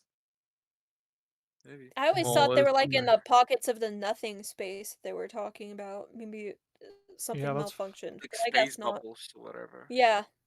Yeah, but apparently, I mean, Jay would have had to take them out and reassign them himself, since he said Oh yeah, that is. They I were mean, part he of did say this, reassignment. like, he knows where they are, but it's like really weird and complicated. He did say that. Mm, Yeah. Hmm. And now Ross has both Aaron and Sora, which is The thing with Sora, crazy ooh, interesting. I don't know Hmm? how to. I'm like split on the Sora joining. On joining Ras this season. I'm like split on it. Because on one hand, it does absolutely make sense that Sora would follow Aaron after all they've been through. We literally get a whole flashback episode, and the scenes together in episode 8 and 9 are absolutely wonderful and just solidify their relationship. It's beautiful, and I think it does make sense for Sora to join Aaron, but it doesn't make sense that she would leave Lloyd that quickly and like without any form of thought, because she doesn't really know what Aaron and Raz are trying to achieve. And the thing is, they're trying to reverse the merge. S- Sora got her life because of the merge. She literally says that in the first episode of the series that Aaron might have lost everything because of the merge, but she got everything because of it. That's So probably where the drama is gonna Yeah. come from, though. Yeah. Like, Ooh, probably, yeah, it's like gonna be once like she the finds distant out, voice. it's just odd that she would join without knowing what exactly they're doing. I mean, I feel like the reason why she joined was less because of what they were doing, and more so just because she wants to be with Yeah, Aaron. she and just make wants to friends be I with there know no that. matter what. Just like She cares just more like about that. Aaron I than think- any of the other clowns. I think that Right, part of yeah. the season was strong enough to warrant it. I will say it is a little odd that she doesn't, like, she seems kind of oblivious to like what's going on besides that. But I think the Mm. fact that they Yeah, made like- such a big point of like them being like the whole like better together thing, and the whole episode like that yeah, kind of hinged around together that. forever. Yeah, that was beautiful. Like When I was think that that flashback kind of episode? Episode 8? Yes. Episode Yeah. I think so. That was like one of my favorite Dragons Rising episodes. It's like, one of the Okay. best. Crashing together is easily top 4, top 5. And the Every- following scene in episode 9 when they're at the monastery, the music there and the emotion and just the heart It's to so heart they good. have together is so beautiful. The scene with the grappling hook. The I Yeah. grappling hook. Yeah. genuinely one of the best animated sequences I've ever seen. so much The emotion. character, yeah, and I on did on tear up Tumblr on it, I have to be recently, honest. the people who are doing the storyboards for Dragons Rising are trying to add more affection towards characters, oh yeah. and Right. Yeah. God, it's working. Like I said And with it the whole love proves that it character doesn't acting have to well. be all before. romantic as well. It's so good. Yeah, like all the body language and everything that they've been doing is really impressive. The character acting and all. Yeah, and Animation. they're not afraid to put on the waterworks on those characters either. Mhm. True. Like when they're sad, they're devastated. Yeah. It's It- like it was Dragons handled really Rising. well. It's a visual treat, both in terms of like how it's animated and also just like the cinematography. You know how Oh, it dude. looks, the lighting, the Even tears, just- and then you got Morro. No, I'm kidding. Like- No, but even just like You know, that whole episode too, because even like after like they're like hugging with the grappling hook, it pans up to like one of the coolest shots of Raz, Yeah, like with in Raz, the with Raz trees, and Trix duking it out. and then Ooh, it's Yeah, switch. I can use this. Like the whole cinematography of this season was really. I remember being impressed in season 2. Mm. But the season takes it even further, I think, in some areas, in some Yep. scenes. Some other Yep, scenes, it's a little lacking, but in the scenes where it counts, it's really good. yeah. Agreed. So overall, I was just gonna say like it's well written, but I definitely don't like if you go back to our Ninjago cast talking about like the season 2 finale. I don't quite think it's gonna be like up to the level that like maybe a lot of us were hoping for. It's not gonna be a story about like Aaron's fall. It's gonna be about like recruiting Ras, basically. I kind of Yeah. figured Yeah. What I feel. that, like, I'm you actually know, fine with that though. yeah, I kind of figured that it wouldn't be like a full on like Aaron villain thing. It would be more of like, I thought Aaron would make some kind of crucial mistake. I think that's the main thing I'm disappointed in with this season, is that his choices didn't lead to consequences, really. Like, nothing bad that happened to him was really his fault. It's like, oh, he finds out his parents are dead, and that's sad, but it's like, they're not really dead because of him. Like, he didn't do anything to mess stuff up. Like, The Dragon he Tribe didn't do it- hates him now. he didn't do anything to, like, get the ninja in danger. Like, Yeah, he didn't Ras he is didn't contribute to manipulating Thunderfang. Aaron. I think the Yeah. biggest missed potential is that he should have done something indirectly to contribute to Thunderfang being awakened. I mean, he kind of does. He does. He does go to save Ras with two prismatic blades, when he was supposed to go to the monastery. That is true, And that's but they don't Yeah. put like much emphasis on it. It's like, I think the one thing I wish they would have done to kind of pay off all this stuff is that something Aaron did, like, Aaron should have made some kind of mistake that was based on his false judgment that had been building up from the previous set of episodes. Because they put a lot more emphasis in season 2, part 2, about him not really trusting Lloyd anymore too. And I then they think- I kind of think just that dropped that consequence- here. I think Yeah, the 'cause consequence of them not the matriarch dragons and the mountain dragon tribe is probably not going to trust Aaron anymore. That whenever is they true. see That him. was a good episode, because that That was like the so only good. episode in the season that showed like people's view of Aaron after him siding with Ras, and I wish we got more of that, I guess, is what I'm Yeah. saying. Like, My skin was crawling with that episode. I was like, I was just as scared for Aaron yeah, in that moment that he was. I wish they 'Cause it took was like, advantage of of course that they would more. recognize him. But I mean, it's not like, I think they still did a really good job with it. And I'm overall really happy with it. I still need to see where it goes. I don't think it has quite enough Yes. for me to be able to like do a full analysis on it just yet. I mean, I need because to we wait. only have half the season as well. Yeah, I need True. to see where it goes. And I really hope now that we're at the point we are now, that they just take advantage of the whole dichotomy between Aaron and Sora that's been in part of the show since the start, which I always bring up. I think someone brought it up earlier. Was just the whole, Aaron got everything taken away from the merge. Sora got everything she has because of the merge. This thing that's been a part of their dynamic since the first episode, and I want to see it challenged finally. And this is the perfect Uh-huh. opportunity to do that. Yes. And It would hurt. It would hurt Cole and the Finders.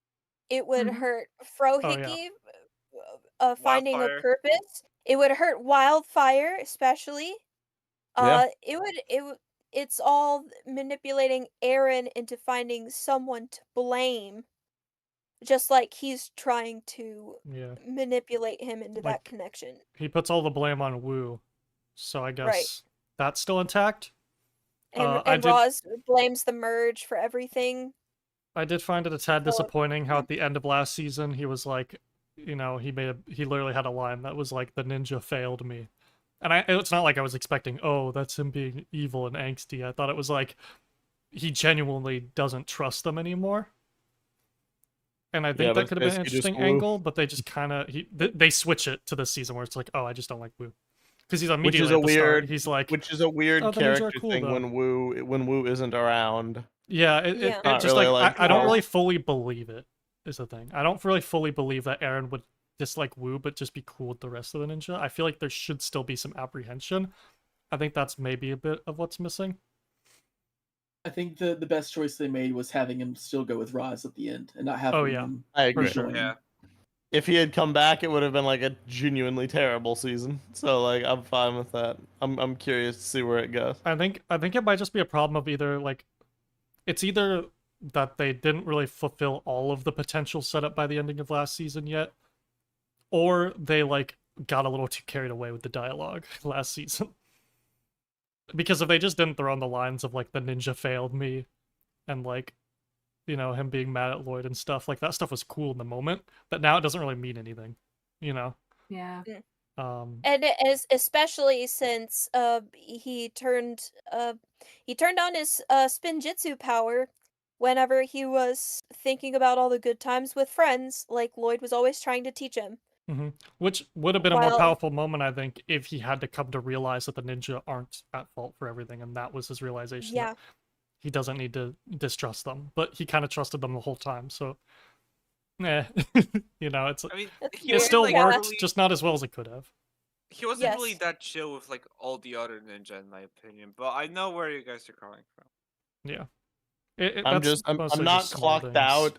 I'm like waiting to see where it goes. Oh yeah, That's for kinda sure. where I I'm still at. liked it. Just to be clear, I still That's thought it was where I That's good. am. very good. I still I thought think it was really like good. there's a fun dynamic that can arise from like cranky Ras having to carry around like his 2 adopted children. Yeah. Like, Oh, that's so and I'm good. kind of looking forward to He's that. gonna get like so annoyed at their banter.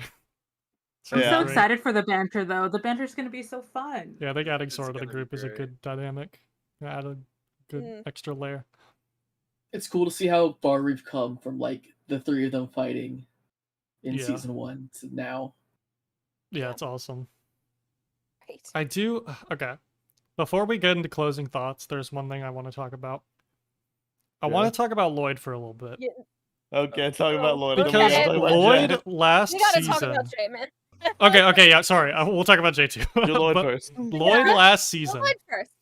was like the first time that I was like really into Lloyd's character. Like I liked him in the Oni trilogy a lot too, but like it was the first time in a long time where like, dude, Lloyd is awesome. I love the whole story that they're going with.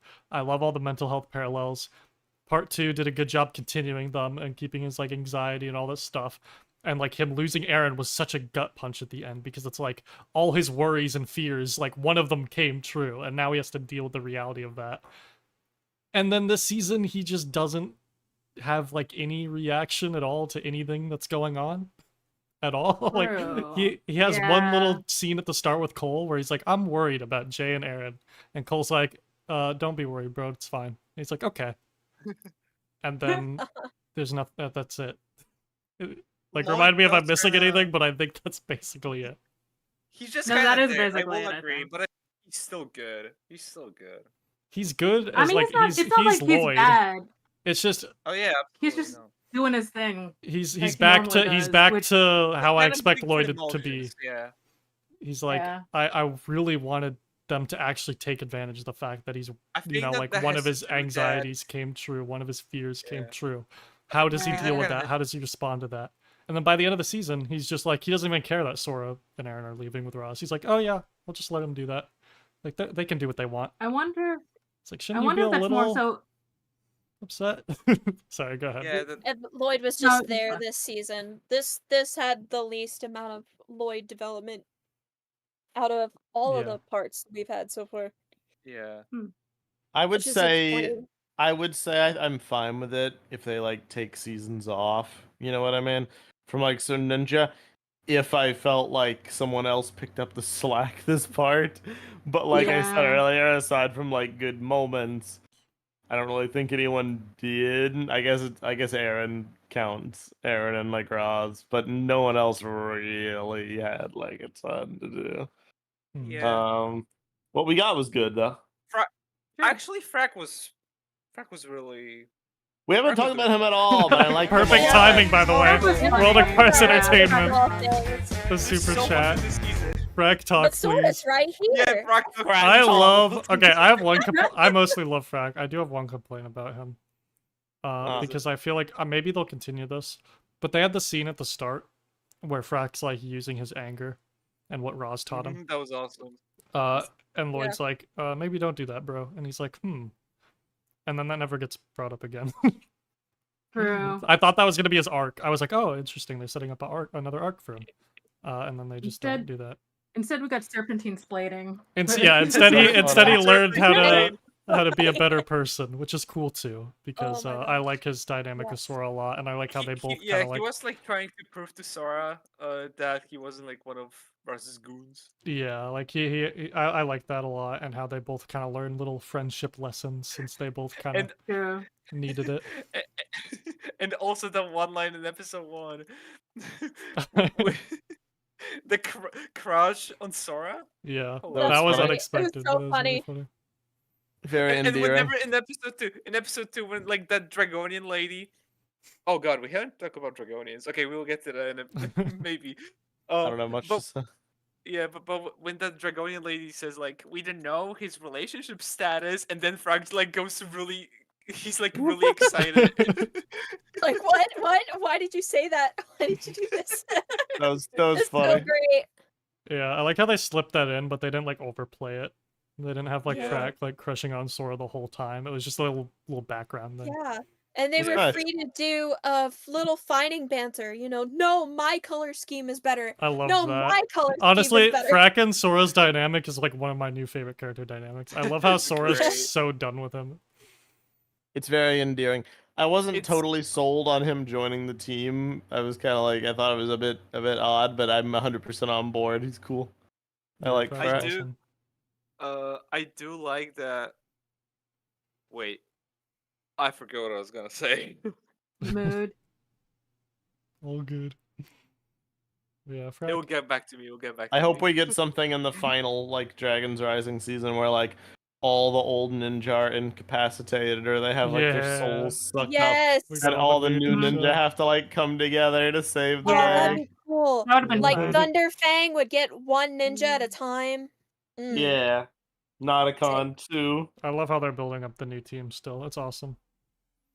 hmm Very, very cool stuff. But I think we should talk about Jay. All right. Yeah. Hey. How we feeling, fellas? like I it. feel I'm happy. particularly yes, I feel particularly happy. There's been a lot of Twitter, not necessarily discourse, but a lot of analyzation about how they felt about Jay, since Jay's basically like the character that everyone's the most mixed on over the course Ooh. of the series. Mhm. Ooh. There was a great point that was brought up that Jay, the reason why he's technically like an anti-hero or anti-villain or a bounty hunter and all of these like morally gray things is because they're finally touching on the fact that Jay may be the most morally gray character out of all of the ninja. Yeah. Yes. And I love that fact, and I love this because if Cheesy remembers, I did a Heathen Konya Stan I PowerPoint do. on the subject about Jay and his propensity whenever he wants something, he tends to slowly but surely turn into the villain that the ninja are fighting. For example, in season 1, whenever he lies to Nia and doesn't be himself, he literally turns into what the ninja are fighting, a snake. Wow. And then in Skybound, he is turning more and more into a mirror of Nauticon, where in order to get what he wants, he has to lie to his friends, lie to the crew, use whatever tools he has at his disposal from his parents in order to get what he wants and try to manipulate the situation to the point where Jay becomes more and more of a sky pirate with an eye patch, swabbing the poop deck, everything else. And Huh. and then there's the Prime Empire thing with because Jay always ends up mirroring villains and having a severe connection to tiptoeing in the art of villainy. So this is very much a convincing arc, especially with what we've seen of him so far as Rogue. Mhm. He finally invented his glider. He's So Let's happy about go. that. I'm so happy that he's inventing again. You do not Yeah. understand.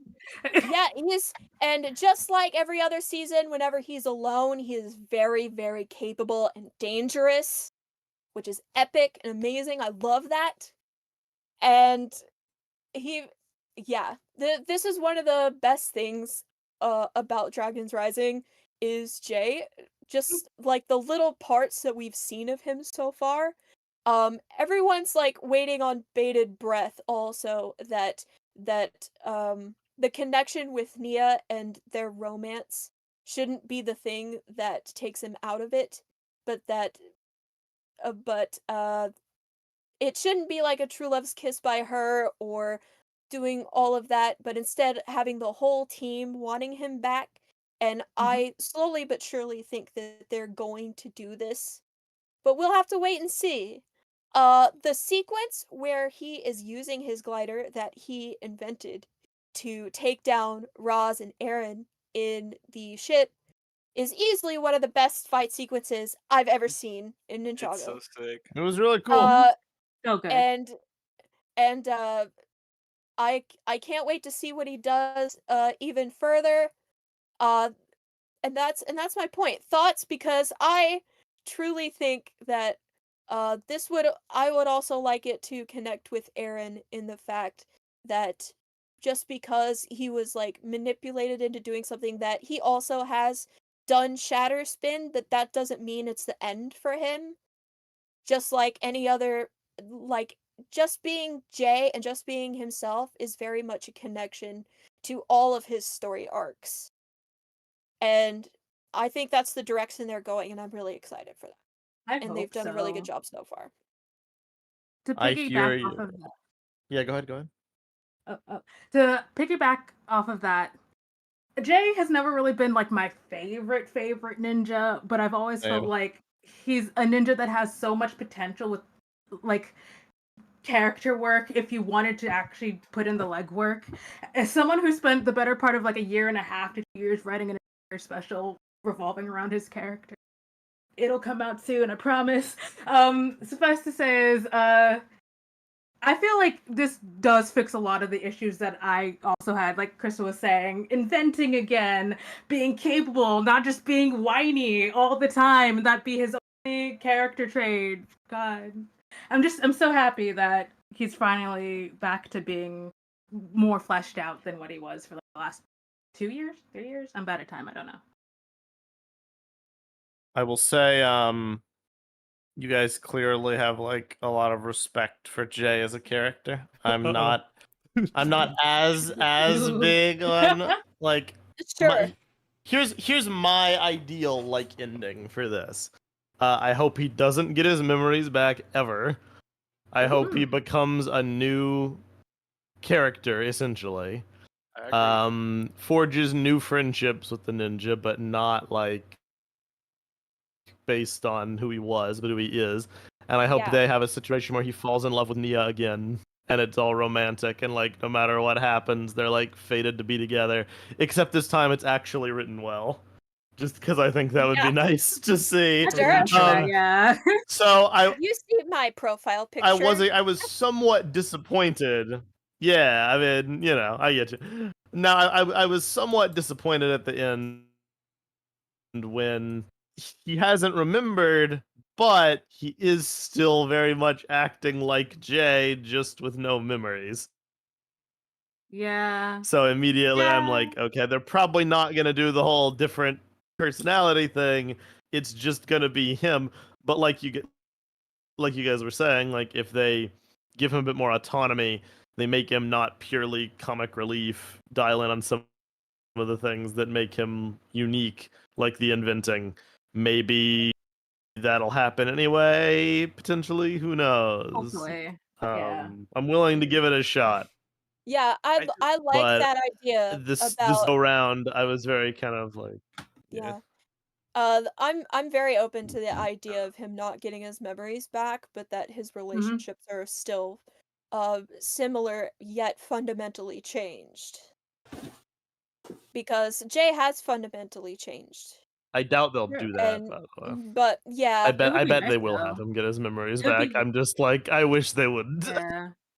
It'd be nice. It'd be a good risk, I- though, because Dragon's Rising has already taken so many risks already with the world and how it's structured and who exists, I guess, in the main cast and switching people out all the time. So I would not be remiss if they did try and do that. Maybe it'd be nice. I feel. I do agree with Meso that I feel like it would be the best course of action if Jay didn't regain his memories, but I feel like it would be interesting if he did regain his memories, but he still has his soul shattered, right? I think that could Mhm. also be interesting for route that they could take, or like he does regain his Shattered. memories, but also does It's goodness.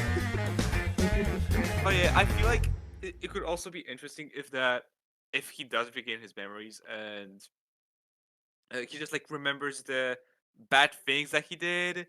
Maybe like okay, what bad things? Like he hunted on people. I guess he wanted to kill Ras and Aaron. I guess, but yeah, because like he still has his soul shattered. I don't feel like it's still like the good old Jay, just without his memories.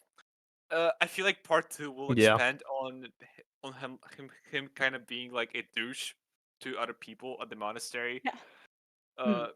It's definitely not as black and white as the last episode kind of seems like. Like, oh, it's just Jay without his I was memories. quite No. bummed out when he's cracking puns.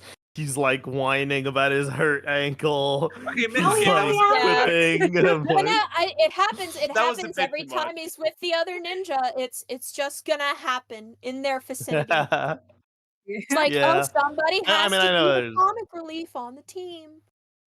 Yeah, and I know a lot of people find that endearing. I don't want to take away anyone's fun and be like the buzzkill. No.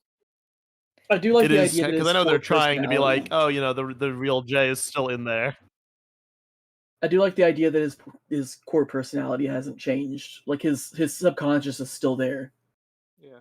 Um, Yeah, Yeah. it's And just we knew that his since choices. season 1. We knew that since the administration episode. yeah. I like.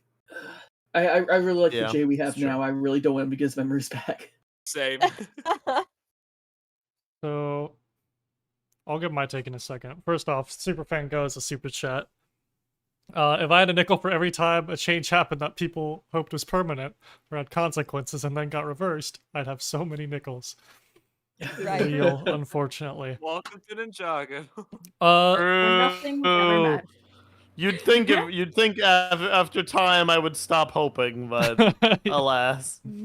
I kind of, I feel like I have an interesting take on this because I feel like the last episode kind of changed my perception and my read on Dragon's Rising J a little bit. To the point where I'll get more in depth in my review of the season once I get around to making the video. But basically, I feel like in my eyes, this season has basically proved like, okay, so Jay has his memories wiped, and you know he's trying to do all these different things. You know, he starts out as like a businessman, like in the realm of madness, and then he goes into being this evil ninja warrior who's on the super evil Shatter Spin team, and then he turns into like this rogue, like bounty hunter character. And the thing is, yes, all of these characters have something to do a little bit with who Jay is, but none of these characters, like none of these iterations are Jay. Like these aren't who we expect Jay to be. These are all like facades. And I feel like the whole point of this, the whole reason we've gone through 3 different versions of the same character within the span of 3 seasons is because it's really just proving the fact that like Jay legitimately doesn't know who he is to the point where he's trying to be all these different people that he's not.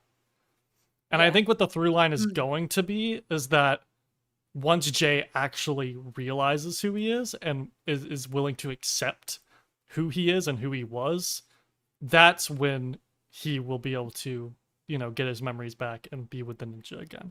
It's because he keeps trying to be these different things that he's not that he keeps failing at them at the end of the day. Mm-hmm. But then once he actually like comes to terms with like, okay, well, I am a ninja. I am meant to be, you know, with the rest of the ninja. This is my home. This is my people. You know, this is my family. That's when he gets the powers. That's kind of like, that's what this season kind of shifted my focus to be on the read of what they're doing with him. They're not trying to make him super evil and like, you know, this super cool guy who's like completely new and like different, and they're gonna like fix Jay's character by like changing his personality. No, they're gonna lean into his personality more because they're gonna prove to the audience that his personality defines who he is. It doesn't matter what kind of actions he tries to take, he's still Jay at the end of the day. And that's the point that they're trying to get across. Yeah. If that makes any Yeah. sense. Indeed. Yeah, Yeah. because he wants to be those things, but they're not him. Yeah, they're not him. And he, like every time, Yeah. like it's clear. Like in the when he's trying to be a manager, he's stuck playing video games the whole time because he's just not good at it. That's not the job he was made to do. When he's trying to be this evil ninja guy, he's genuinely just not very threatening and gets beaten pretty easily. When he's trying to be a rogue like assassin, like he's pretty effective most of the time, but at the end of the day, you know, he gets his ankle hurt and he's all whining. Like, because none of these people are Jay. You know, like once Jay's actually himself, then I believe that that's when he can truly be more competent and truly shine. So I think that's the point that they're trying to make. I might be reading too far into it. No, I think that's a good That makes point. sense, yeah. But I think that's what they're trying to do. I'm guessing. We'll have to see. It's been a connection of all the things that he's wanted to be in order to impress people and to feel better about himself by getting what he wants. Right. Which was his true potential. It's what happened in Skybound. Yeah, exactly. And it's like a whole self-image. I think you're totally right. Yeah, exactly. So if they do that, I'll be happy, honestly. Because it's like, he's- not and only he's do they also- not...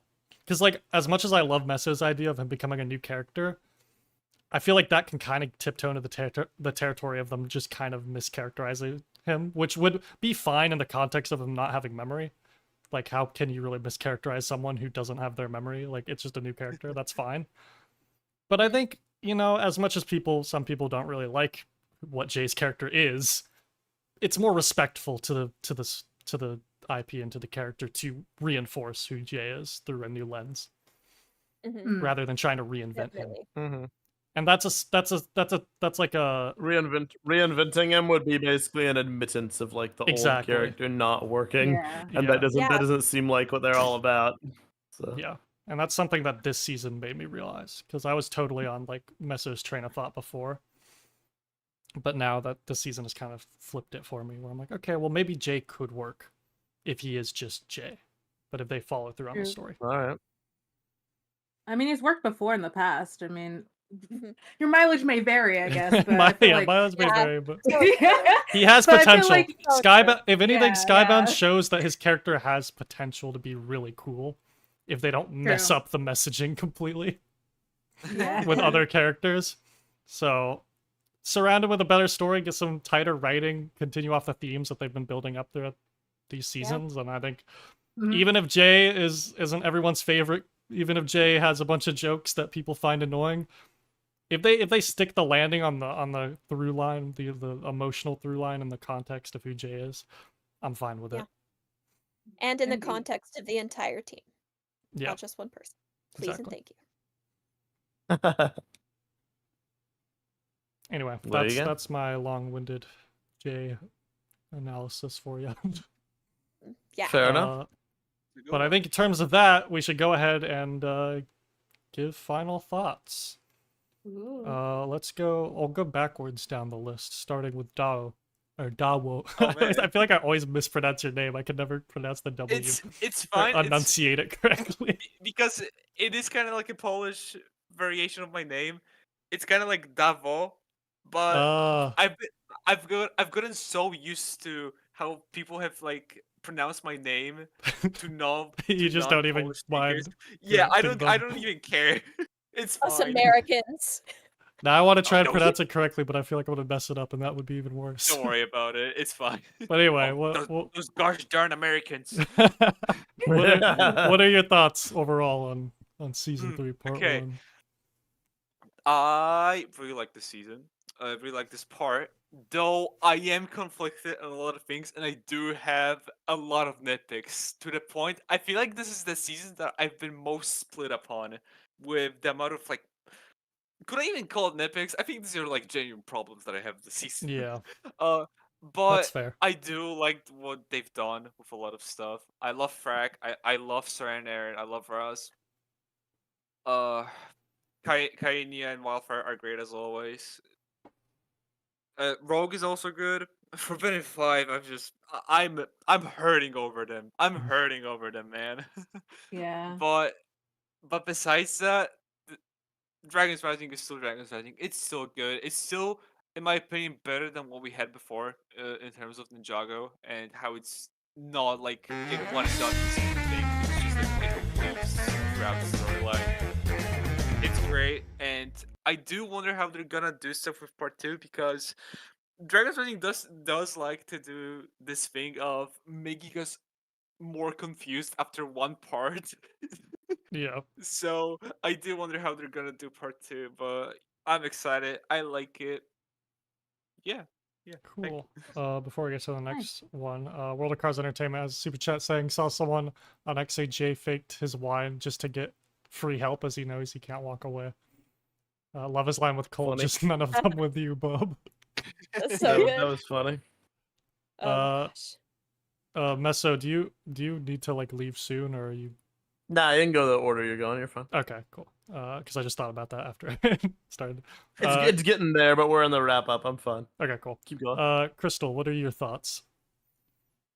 All right, so I agree with a lot of people in the chat that I wish this first part had a lot of consequences that could be followed up. I think the only technical consequence we really have is Thunderfang, and a lot of consequences that was really touching really didn't service the plot that much.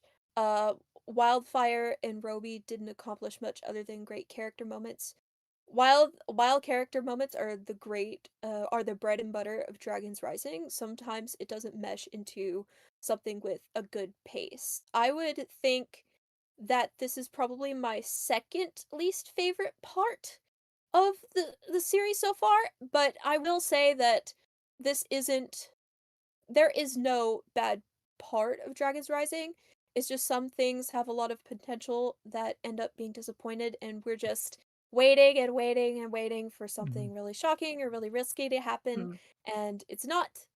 But on the other hand, you have the thing that's going on with Arin and Sora and Ras.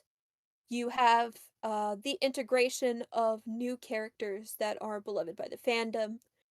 Um, it's just a really nitpicky part, and I think even more nitpicky than season 1 of part 2, where the first half was mediocre and then the second half was good.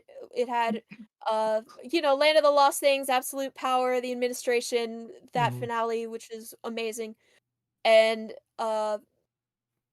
this one just felt like we were going it felt like we were this is a very much a setup season, and uh, the setup I hope will be great. Uh and all of the things that I also mentioned before and we've mentioned before about the Forbidden Five and how they were hyping them up to be very dangerous, but immediately getting trampled by a lot of characters. After their first appearance, like we get a fight with Pixel, completely wipes the floor with them. But that will probably say a lot whenever we do get to Thunderfang and we do get the chance of all the souls being sucked away. And this is all just a season for setup. And even though it's my least favorite part so far, there are a lot of moments that I believe I will remember for a long time, especially episode 8. I'd give it like a 7.5, 8 out of 10. Nice. Cheesy. Valid. Okay, so this is everyone's gonna castrate me when I say some of the things that I say, perhaps. So please don't Go hurt for me. it. I'm sorry. I love hot takes. Bring it on. Finally, someone that isn't me. Go, go, go. Yeah. Okay, so I love Ninjago, and I like Dragon's Rising asterisk, I guess. I feel like, and it's still sort of hard for me to fully grasp and understand, and I've been talking to many people, getting different opinions on how they feel about Dragon's Rising as a whole, et cetera, et cetera. But for me, Dragon's Rising has not really been my favorite thing in the world up and until this point. I like it, and I know most of what it does is good in terms of its writing. There are some things that I'm sort of like, I don't know how I feel about this, mainly with how many storylines it's currently juggling, whether or not they're going to be able to stick the landing on all of them, or how that affects pacing overall, because I feel like this season has a bit of that. Past seasons have had a bit of that. I feel like season You're maybe cutting out a little bit. the least. Oh no. Okay. Hold on. I feel like season 1 might have been the least bad version of that, I guess, or egregious version of that. But suffice to say is I don't know, maybe it's the flashy spectacle of getting back new or old characters new again or whatever. Or maybe it's all the character interaction, or maybe I don't know, some other third thing I can't think of, but I really had fun watching this part, I guess. And I feel like other than season 2 part 1, which I love with all my heart, such a good part, such tight writing, just overall amazing time.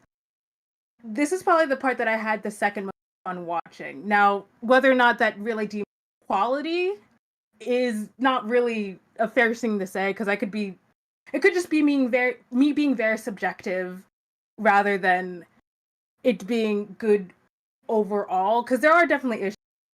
Stuff with Zane, the Forbidden Five, I can't deny is such a disappointment. I'm crying. There was so much you could do.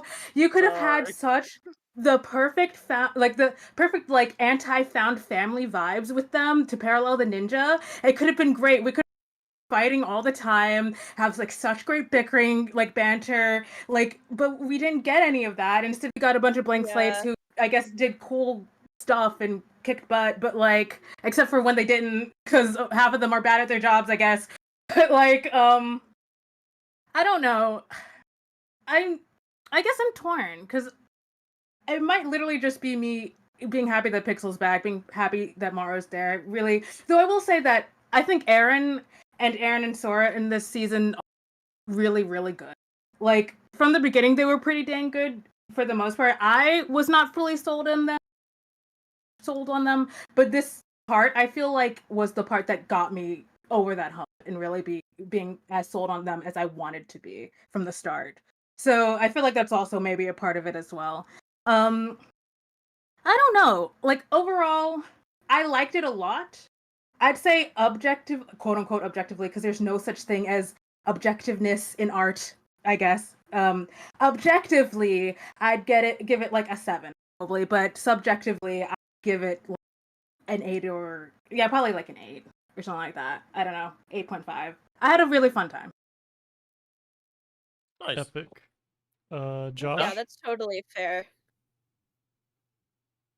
Yeah, I What'd you think, Josh? kind of agree with Cheesy. I really like us. Can y'all hear me? Yeah. Yeah. Okay, cool. My internet's been kind of spotty. Oof. No, I agree. I like it subjectively. I don't. I thinking about it, the Forbidden Five kind of suck, except for a few. I do. Man, it's one of those things. I can kind of see the problems and kind of see past them. There's a lot of stuff in it that I liked. I don't Was know. it I'm not overall a prepared. positive vibe? Yeah, no, it was overall positive. Overall, I think Okay. it was really good. It's probably not my favorite of the seasons. I do like Thunderfang. I do like all the character action, the character, I like how all the characters interact with each other. But yeah, I don't have much to say. Cool. Fair enough. Meso? I don't know, man. I echo a lot of what Josh said and a lot of what Cheesy was saying. Ultimately, it's all about vibes, right? And I'm still having a good time. It's still fun. A lot of the things that I used to complain about with Ninjago were the character arcs and how I wanted people to have more arcs, but even though we're not really getting those, we're getting a lot more defined character interactions. So I feel even when someone's not going through a deep emotional journey, they're still having scenes that feel like them, and it makes them feel like real people. And I watch a scene between these characters, and I don't think you could just swap out other characters and the scene would be identical, which is a Mhm. large part of how I felt about like the 11-minute episode era, was that everybody were just like cardboard cutouts that you could just switch interchangeably. And that's like the dark times for me. So I'm still having a good time. I will say I am very much at the point in Dragon's Rising where like I'm ready now for stuff to start to go down. I'm ready for stuff to happen. You know what I Mhm. mean? We're on season Yeah. 3 out of a, what did they say? Like Like I forget if six they've or said seven. how 4 or many. 5. Oh, 4 or Well, 5. if it is 5, I which don't was think under it'll ever be my set in stone. no, but like assume for a second it is 5. That means that this was kind of the halfway point. Yep. And I do feel like stuff's kind of sliding around into different places. I hesitate to say like anything crazy has happened to signal like a big shakeup or like you were saying earlier, like something shocking, like a big moment to happen. That's like, oh wow, my jaw's on the floor. You know, Yeah.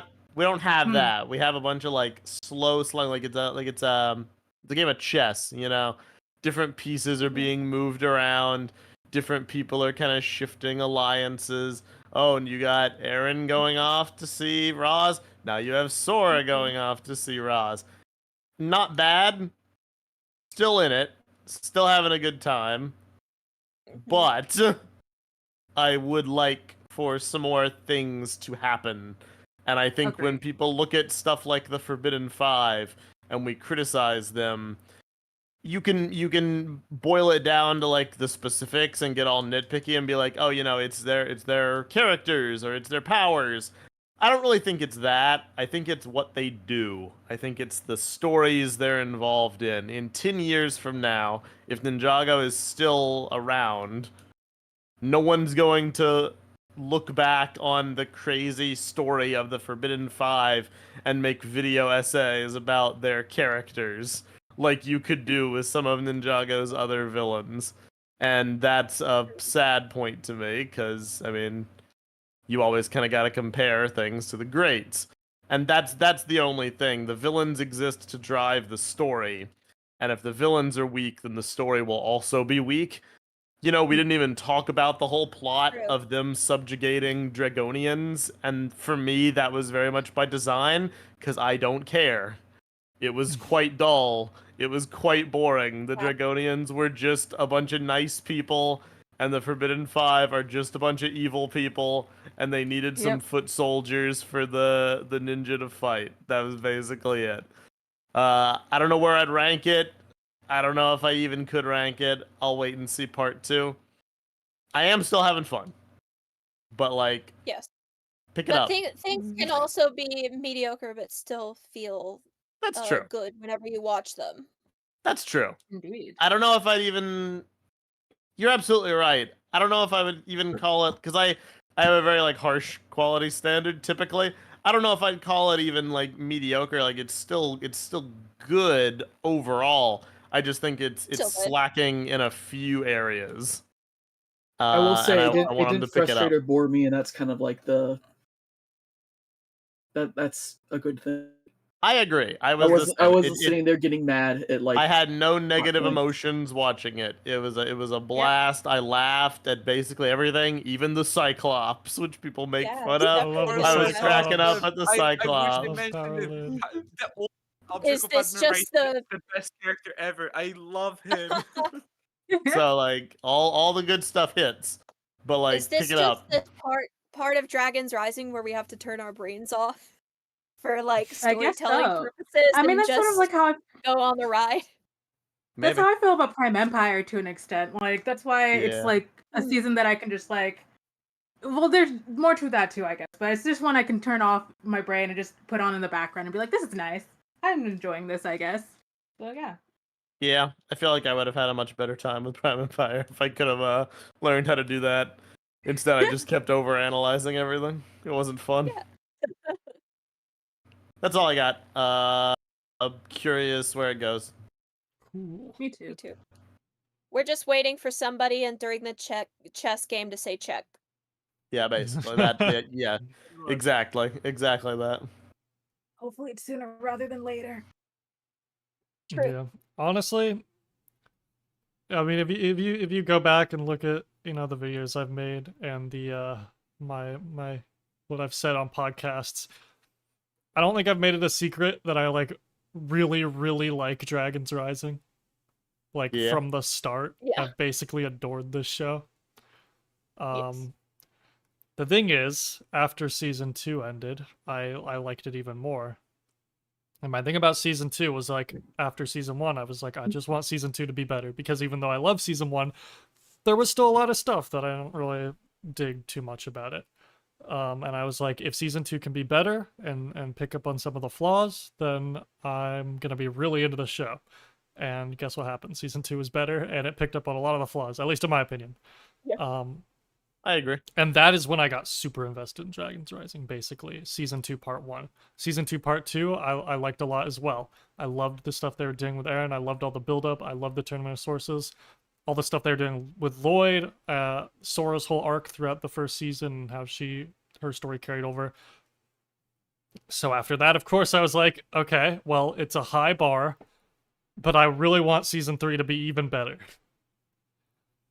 And going into season 3, the closer we got, I got really worried. I was like, this, with what they're setting up with Arin, with what they're setting up with the Forbidden 5, with what they're setting up with everything, this could be the season to completely tank my interest in Dragon's Rising if they mess it up. Like, if they really mess it up. But I don't think they messed it up, and that's what I'm relieved about, is that they didn't mess it up. Yet. Did I? It's only first half of the season. That is true. There's still time, but what this part showed me, right, is that with Arin especially, is that when they have this long-running character story that they want to tell, they know what they're doing. They have it planned out. They have a goal. Yes. They have specific beats they know they want to hit. Dragon's Rising has never particularly impressed me with the villains, so seeing the Forbidden 5 not be that great, while I'm still very disappointed about it, doesn't shock me that much. And it's not necessarily what I was worried about the most. I was mostly worried about Arin, and I was mostly worried about the main character stories. Did they drop the ball a little bit with Lloyd? Yes. Did they not really do as much with Sora as I was hoping? Sure. But they stuck the landing with Arin for the most part. There's still more stuff I wish they did. There's still other things that I wish they could have done, but they proved that they had a plan, and that they went into this. They didn't just make that twist for nothing. They went in, they had the twist of him joining Ras, and they had a plan for what they were going to do after. Which gives me hope for the rest of Dragon's Rising. Like, I don't really have that worry in the back of my head anymore that I've had since Crystallized of, do they know where they're going with this? Now I feel like I'm fully confident they know where they're going with it. The thing is, this season wasn't like season 2 for me, at least so far, where it really had anything that super, like, made me go, whoa, this show is really cool, or whoa, I'm really glad that I was invested in season 1 as much as I was, because I feel like I'm being really rewarded here. This felt like just kind of more episodes of, like, the show that didn't really progress things as much as I was hoping for it to, maybe. But it wasn't bad. Like, it was still really fun. It was still really enjoyable. The comedy was on point. The animation was gorgeous, as always. And it just keeps getting better. The character work, there was nothing besides, Zane, like I mentioned earlier, that felt like it misunderstood any of the core characters. The show does all its character moments really well, and I think that's what it excels at. And even if there's missed potential and stuff like with Lloyd and, the Forbidden 5 and everything, they still know what they're doing. And that makes me very reassured and happy. So I'm kind of basically in a point where I'm like, I want to see where it goes, because I'm still really invested in Dragon's Rising. I'm just not as, like, hyped as I was after season 2. Like, both parts of season 2 just got me super, like, into everything going on. This is the first, like, set of Dragon's Rising episodes besides maybe the first one. Actually, no. This is the first set of Dragon's Rising episodes at all where I feel like I've watched it and I don't have, like, a clear inspiration or idea for, like, an analysis video. Because I feel like there just wasn't enough real depth to this one, and the depth that was there isn't done yet. Even with season 1, part 1, I was super impressed because the way that they reformatted the show, the world building, all this stuff, that was enough to get me like, okay, I'm gonna write a whole video about that. Part 2, Sora's arc concluded, and that was beautiful, and Sora's character was handled wonderfully for the first 10 episodes, or the first 20 episodes. That was amazing. Part 1 of season 2 had Lloyd's anxiety arc. Part 2 of season 2 had Arin's big turning point that had been building since episode 1. These first 10 episodes don't have really anything of that, I of guess that you could value to say me. Sora and Aaron with the whole forever together thing, but True. That was a really good moment, and that was definitely earned, but I don't think that was like conclusive enough or as well built I up do to as agree, other I do things. agree, definitely. I think this season, to me, out of everything, felt the most like going through the motions of Dragon's Yes. Rising. And while it's still good, and while I still love it, and while I'm excited to see what happens next, I don't like. I think this is the first one to kind of stop hitting the bar of quality, or not. It hasn't stopped hitting the bar of quality, but surpassing the bar of quality that I expect. Also, there's It's just, hit the bar. more and more stuff happening. It's made it, but I need part 2 to really push it past the bar again, like last season did. Yeah. I just need some of these mysteries to start being answered. That too. I Me feel too, like We need I answers. really feel like more progress should have Please. been made. I feel like we're still being, held on these long There mysteries. is some news about part 2, and I think we are getting some stuff resolved, which is good. Yeah. I hope so. But, because that's Me the too. only. Sorry, go ahead. Oh, I was gonna say because that's one of the main things that I think has me worried for the future-ish is that again, if you keep adding more and more mysteries, at a certain point, you're gonna have those expectations of what those mysteries will build to, keep growing and growing. Right. And eventually, if you don't do it, then you sort of get like I don't know, Star Versus an example of a bad ending, quote unquote, or any show that's gotten canceled or Mhm. ended without having enough resolution. Right. So Yeah. And I will say that is one thing I'm a little worried about. But I think in terms of character writing, this season kind of finally put that fear to rest. Where it's like, I can expect at the very least, even if I think that this is probably my least favorite of what Dragon's Rising has to offer, at the very least they still are nailing the main characters. They still understand what makes these characters likable for the most part, besides Zane. And it's And, also so refreshing that we always talk about the arcs of the hero characters versus past Ninjago, where we were always talking about the complexities of the villains. Right. And I think that's Dragon's Rising's truest strength. Would I love to have good villains on top of that? Yes, that's what I was really Sure, hoping this season would deliver. Obviously.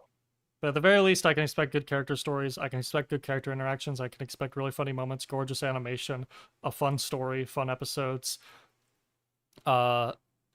Yeah, I mean, I that whole what I said, it may seem like I hate this season after all of that, but no, I really like it. I still think it's really good. I still think it's great.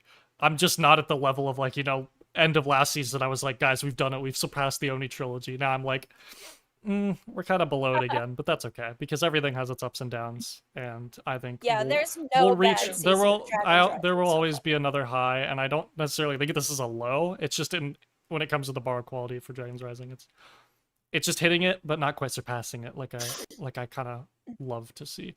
But it's still really good. I still really enjoyed it. I had a fun time, and it's definitely a fun one to talk about because I feel like it's the most mixed people have been on Dragon's Rising so far, and it's really fun to just get everyone's opinions and talk about it. And this podcast is a good example of that because it's been really fun. So, yeah. In terms of plans with videos, I'm probably gonna just release a full-on review of the season. I've been scripting it, so even though I don't have like a whole analysis to make on anything in specific, you guys can expect a video giving my overall thoughts on the season because I think that's just a better angle to approach this set of episodes. I guess, yeah, this part, not the season, but yeah. Does anyone else have anything left to say before we wrap it up? We didn't mention Dion at all. That they got name dropped. That is true. Oh, I or kind of forgot about that. what's happening with Ninjago and that Oh, very yeah. funny scene with Dareth. Yeah. Darren! seeing Yeah, that him was again. good. There's still so much that we haven't seen. We haven't mentioned. We haven't mentioned Aracor, Dareth. Oh my God. Also, Like the stuff with the Jin. Oh, that's Cole what mentioning stuff about ghosts and being basically talking about what it meant and what it felt like to be one was pretty Yeah. great. I hope that comes up later.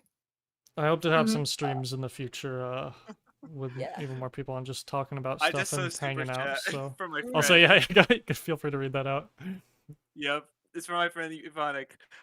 Shout out to my boy Dao for staying up late to appear on my favorite podcast, even though he has to get up for work in less than 3 hours. I Thank actually you, Dawa. will. Thank you for being here, man, and I appreciate the donut. Thank you. Well, thank you, You guys Donna, are so much for legends. being here. So nice. I'm You're a glad that I could have legend. been here, even though it's like 2 a.m. here. I'm Well, glad. we should probably Oh, go well. ahead and wrap it up then. In that case, It's fine. Yeah. It's fine. You need some sleep. yeah, Oh, we've Oh, been Fuji Dub. Yes, Fuji Dub. Oh yeah, Oh, yeah. Fuji stuff as well. There's so much stuff that we Yeah. haven't mentioned. There's We so haven't many mentioned like I things. said, Post the whole notes. like I'll try to organize a stream at some point, whether it be like an art stream or whatever, just hanging out and talking about the season even more in a more like less formatted, just chill kind of discussion. Because there's still, as we've seen, there's still a lot, but I'm pretty happy with our ability to get through this in like 2 hours and Yeah, well done. almost 30 2 hours minutes. to change. So Too I'm funny. gonna take that victory, and I think I'm gonna end it off here. Close the dojo. Yeah, the dojo must close. dojo for now. For now, but it may open again soon. We'll see how scheduling works out. I'll just try and find some kind of day and see who's able to show up. But anyway, with that being said, thank you guys so much for tuning into this episode of NINJAGOcast or World of Cards Entertainment, delaying the stream. Also, Meso Tooth mystery solved. I didn't even pick Yes, up on that what? when I first watched the season. Exactly. Apparently, Yeah, neither did where what's her name? Why am I forgetting? Rocks. Rox, that's right. Or the Yeah, Rox found the tooth. That's where the blade was in, apparently, was the tooth What? Ah, of the monster. Yeah. I thought it was just some random rock, but I guess that's what it was. It was. That's, It makes that's so strange. Yeah. if you didn't go even and look at it realize. again though, the beams beam, look the prismatic in that episode. yeah, Pretty That's crazy so weird. foreshadowing. I don't know if it's foreshadowing. Or they just made it up Maybe after, I is. don't know. Anyway, Rock for the wildness. Yeah, there's so much stuff that we haven't mentioned yet. thank you Like guys so that. much for tuning into this episode of NINJAGOcast. I've been your Sensei Bendo. I'm Meso. I'm Josh. I'm cheesy. I'm Cody Crystal. And I'm Dao. And the dojo is now closing. You don't have to go home, but you can't stay here. Goodbye, everybody. Bye. guys. Bye. Guys. Bye. See you soon.